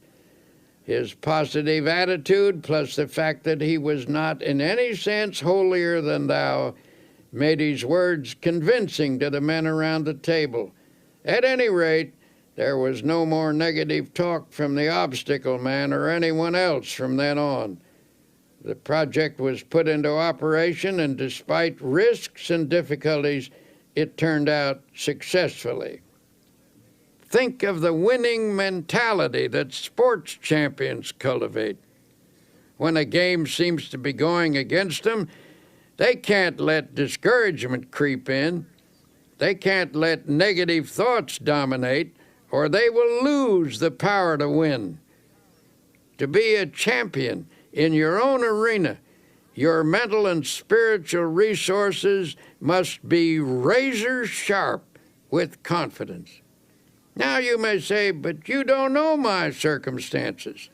I'm in a different situation than anybody else, and I'm about as far down as a human being can get." Well, if that's true, and you're down as far as you can get, in that case, congratulations, for you're at the bottom, and the bottom is a wonderful place. The only place you can go from the bottom is up. On the other hand, it's hard to say you're in a situation that no one has ever encountered before. There is no such situation. Practically speaking, there are only a few human stories, and they've all been enacted before. This is a fact we must never forget. There are people in this world who have overcome every conceivable difficulty, even the most hopeless, even the one in which you now find yourself. There is always a way out. A wise old man was once asked how he overcame the many difficulties of his life. How do I get through a trouble? Well, first I try to go around it. And if I can't go around it, I try to get under it. And if I can't get under it, I try to go over it. And if I can't go over it, I just plow right through it. Then he added, God and I plow right through it together. One way to help your subconscious become more positive is to eliminate certain expressions of thought and speech, which we'll call the little negatives. These little negatives clutter up the average person's conversation, and while each one is seemingly unimportant in itself, when taken together, they have a total effect of creating a negative mindset. If you analyze your own conversational habits, you may be shocked by what you find. See how often gloomy little statements creep in like, I'm afraid I'll be late, or what if I have a flat tire, or I don't think I can do that, or even, I knew it was going to rain.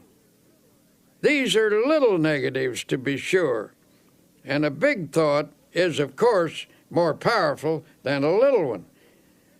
But it should never be forgotten that mighty oaks from little acorns grow. And if a mass of little negatives clutters up your conversation, they're bound to seep into your mind. Soon they accumulate in force, and before you know it, grow into big negatives. Make the decision right now to go to work on your little negatives. Root them out of your thoughts and your conversations. The best way to do this is to say a positive word about everything. When you keep asserting that things are going to work out well, that you can do the job, that you will not have a flat tire, that you will get there on time, you invoke the law of positive effects. You will find that good results do occur. Things do turn out well. Now, as we've said before, our success in overcoming obstacles is greatly influenced by our attitude. In fact, most of our obstacles are actually mental in character. Ah, you may object, my obstacles are not mental. Mine are real. Perhaps so, but your attitude toward them is mental. Attitudes are created by a mental process, and what you think about your obstacles largely determines what you do about them. Take the attitude that you can't remove an obstacle, and you won't. But get the idea firmly fixed in your mind that the obstacle is not so great as you previously considered it to be. Hold on to the idea that the obstacle is removable. The very moment you begin to think in this manner, you inaugurate the process that will eventually remove your obstacle. If there's a difficulty which has defeated you for a long time, it's likely that you've told yourself for weeks, months, and even years that there's nothing you only your inabilities. Your mind gradually concludes that you are indeed incapable. And when your mind is convinced, you're convinced, for as you think, so you are.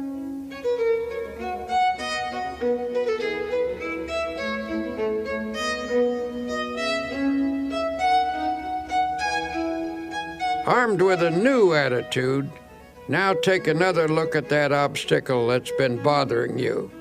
You will find that it isn't so formidable as you thought. Say to yourself, the rough is only mental. I think victory, I get victory. Remember that formula. Write it on a piece of paper, put it in your wallet, stick it over the kitchen sink, put it on your dressing table and on your desk. Keep looking at it until its truth permeates your whole mental attitude, until it becomes a positive obsession. I can do all things through Christ who strengthens me. What may seem to be a difficult proposition is hard or easy depending upon how we think about it. Some of America's greatest thinkers tackled this question of attitude, and each came to the same conclusion.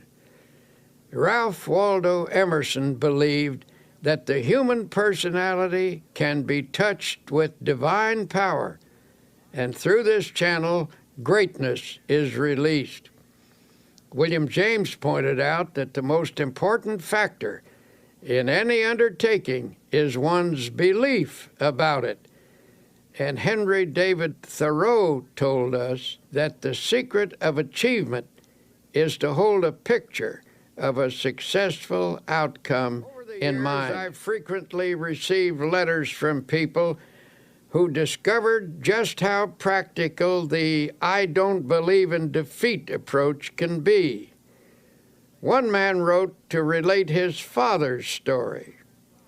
My father was a traveling salesman, the letter began. Every year he changed the line of goods he would sell and tell my mother that this was the last change. He always said that next year our problems would be over and we would be on Easy Street. But Easy Street never happened, and my father was always tense, always afraid of himself, always whistling in the dark. Then one day a fellow salesman gave Father a copy of a little 3-sentence prayer.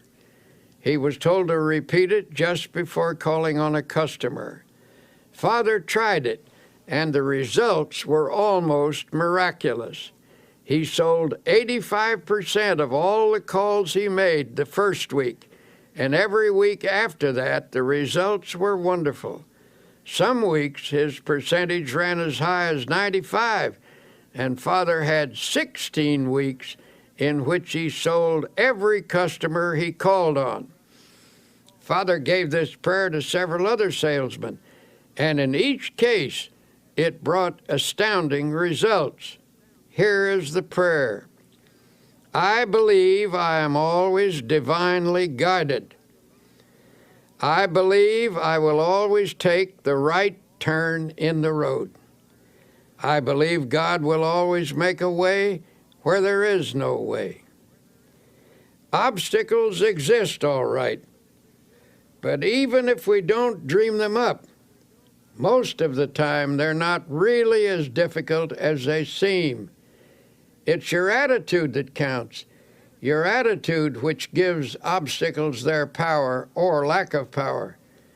To the degree that your attitude shifts from negative to positive, the ability to master your problems will come.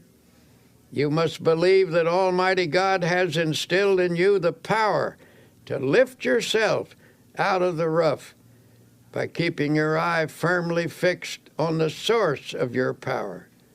Affirm to yourself that through this power you can do anything you have to do. Believe that this power is taking the tension out of you, that His power is flowing through you. Believe this, and a sense of victory. One simple exercise to come. practice. Say out loud, I don't believe in defeat. I don't believe in defeat. Continue to affirm that day and night until the idea completely dominates your subconscious. Eventually, you'll discover that the shortest path between you and your goal is a direct one, despite any obstacle in your way.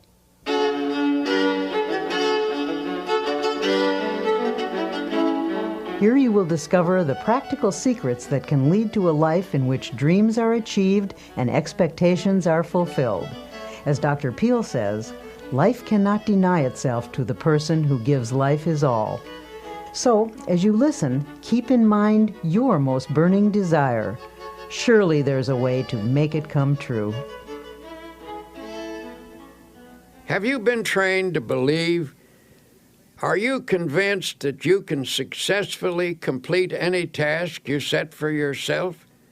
Or are you a doubting Thomas? Do you shrink from even hoping for the things that you would love to accomplish? When you begin something, what do you really expect to happen? If you haven't been doing too well at achieving your goals, perhaps it's time to examine your expectations.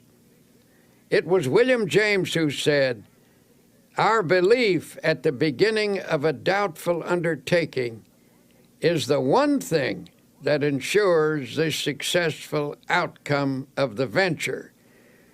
Rule number 1, when there's something you want, learn to believe. The Bible teaches a technique for obtaining spiritual power, a method which emphasizes how a person can make something of himself. When released, this power can provide one of the greatest forces in human nature: belief, positive thinking, faith in God, faith in other people, faith in yourself, faith in life. This is the essence of the technique. If thou canst believe, it says, all things are possible to him that believeth. If you have faith, nothing shall be impossible unto you. According to your faith, be it unto you. Believe, believe, believe. So it drives home the truth that faith moves mountains. For those who are serious about getting the best out of life, I will once again suggest that you read the New Testament. Notice the number of times it refers to faith. Select a dozen of the strongest statements about faith, the ones you like the best, then memorize each one. Let these faith concepts drop into your conscious mind. Say them over and over again, especially just before going to sleep at night. By a process of spiritual osmosis, they will sink from your conscious into your subconscious mind, and in time, they will restructure your basic thought pattern. Believe that you are experiencing this upthrust of force. You will be amazed at the lifting power you will receive. Naturally, in this process of achieving the best, it is important to know where you want to go in life. You can reach your goals and make your dreams come true only if you know what you want. Lots of people get nowhere simply because they don't know where they want to go. They have no clear-cut, precisely defined purpose. You cannot expect the best if you think aimlessly. I was once consulted by a 26-year-old man who was dissatisfied with his job. He was ambitious to fill a bigger niche in life and wanted to know how to improve his circumstances. In the course of our conversation, I asked him, "Well, where do you want to go?" The young man replied hesitantly, "I don't know exactly. I've never given it any thought. I only know that I want to go somewhere other than where I am." "Well, what can you do best? What are your strong points?" I then asked. "I don't know," the man responded. "I never thought that over." "But what would you like to do if you had your choice? What do you really want to do?" "I just can't say," came the response. "I don't really know what I'd like to do. I never thought it over." Finally, I said, "Now look here. You want to go somewhere from where you are, but you don't know where you want to go. You don't know what you can do or what you would like to do. You'll have to get your ideas organized before you can expect to start getting anywhere." And that is a failure point with many people. They never get anywhere because they have only a hazy idea of where they want to go and what they want to do. No objective leads to no end. A newspaper editor, an outstanding man in his field, was once asked, "How did you get to be editor of this important newspaper?" "I wanted to be," he said simply. "Is that all there is to it?" he was asked. "You want to be, and so there you are?" "Well, that may not be all of it, but that was a large part of the process," he explained. "I believe that if you want to get somewhere in life, you must make a clear decision about what you want to accomplish. Be sure it is a sound objective, then photograph this goal on your mind and hold it there.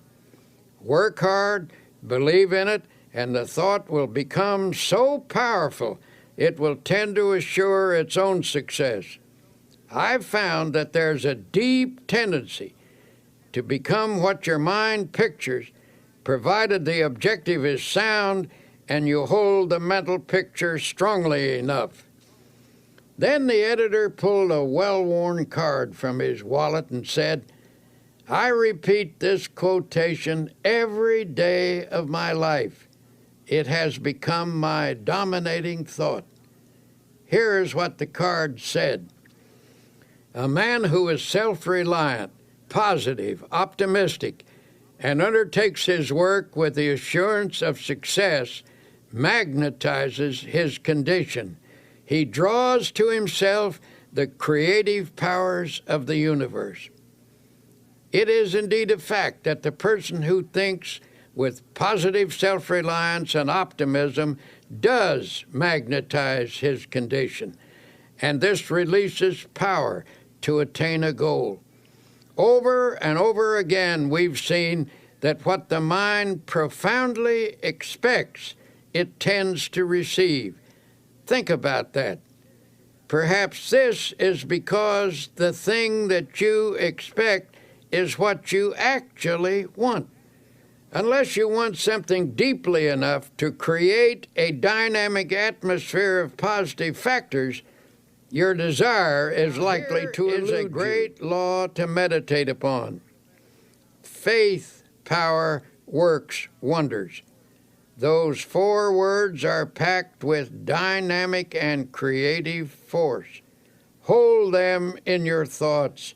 Say them over and over again. Say them until your mind accepts them, until you believe them. Faith, power, works wonders. You can overcome any obstacle. You can achieve the most tremendous things by faith power. And how do you develop faith power? As I've said before, the answer is to saturate your mind with the great words of the Bible. Spend 1 hour a day reading the Bible and committing its great passages to memory. The change in you and in your experiences will be little short of miraculous. Just one section of the Bible will accomplish this for you. Chapter 11 of Mark contains one of the greatest formulas in the book. It's this: have faith in God.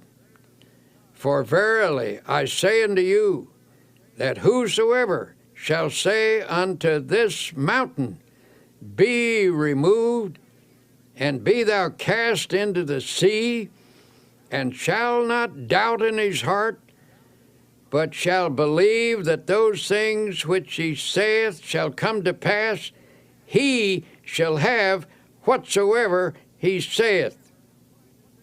Now, why does this passage use the word heart? because it means that you are not to allow doubt into your subconscious, into the inner essence of you. And this doubt is not the kind of superficial doubt which normal, intelligent questioning raises. Rather, we are instructed to avoid the deep, fundamental doubt that obstructs the flow of faith. Another interesting thing to note about this passage is that we are told, "Ye shall say to this mountain."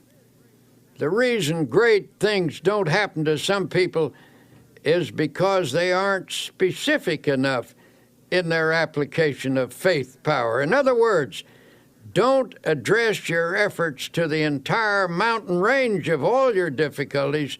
Attack one problem at a time. Be specific. If there's something you want, what is the best way to go about getting it? In the first place, ask yourself, should I want it? Test the question very honestly in prayer to be sure you should want it and whether you should have it. If you can answer that question in the affirmative, then ask God for it and don't be backward in asking Him. And if God, having more insight, believes that you shouldn't have it, you needn't worry, He won't give it to you. But if it is a right thing, ask Him for it specifically. And when you ask, do not allow doubt in your mind. These principles were suggested to one man who perpetually expected the worst in all aspects of his life. He took a negative attitude toward every project or problem he faced and expressed a vigorous disbelief in these principles. In fact, he offered to conduct a test to prove them wrong. Since he was an honest man, he tried them faithfully and even kept a scorecard. After 6 months, he reported that 85% of his problems had turned out satisfactorily. "I am now convinced," he said, "although I wouldn't have believed it possible. It seems to be true that if you expect the best, you are given some strange kind of power to create conditions that produce the desired results. From now on, I am changing my mental attitude and shall expect the best, not the worst. My test indicates that this is not a theory, but a realistic way to meet life's situations." May I say that I am very interested in you. So every day as you confront the problems of life, I suggest that you affirm as follows: I believe that God gives me power to attain what I really want. Never mention the worst. Never think of it. Drop it out of your consciousness. At least 10 times every day, repeat to yourself, "I expect the best, and with God's help, will attain the best." If in the depths of your mind you visualize the best and employ the powers of faith and energy, you will get the best. If with all your heart, that is the secret.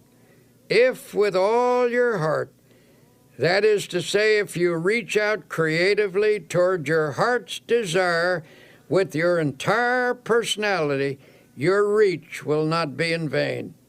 So expect the best. Never think of the worst. Drop it out of your thoughts. Let there be no thought in your mind that the worst will happen, for whatever you take into your mind can grow there. So take in only the best. Nurture it. Concentrate on it. Emphasize it. Visualize it. Prayerize it. Surround it with faith. Expect the best at all times, and spiritually creative mind power, aided by God power, will produce the best. You have finished listening to these tapes. What have you heard? Simply a series of practical and workable techniques for living a successful life. You have heard a formula of belief and practice which should help you win victory over every defeat. Examples have been given here of people who have believed and who have applied the suggested techniques. But listening is not enough. Now please go back and practice each technique. They have been tested in the laboratory of spiritual and practical experience. When applied, they will work for you as they have worked for many. We may never meet in person, but through these tapes, I feel we have met.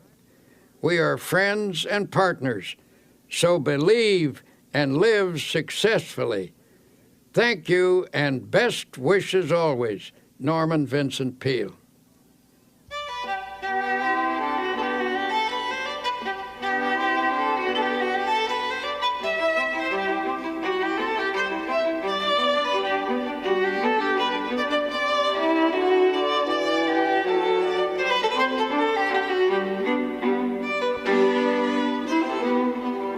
You've been listening to Dr. Norman Vincent Peale. This has been a Simon & Schuster audio presentation. Recording engineer Ed Valentine, mixing engineer Gary Fink, writer Mary Bruton, executive producer Peg Combe. I'm Connie Goldman.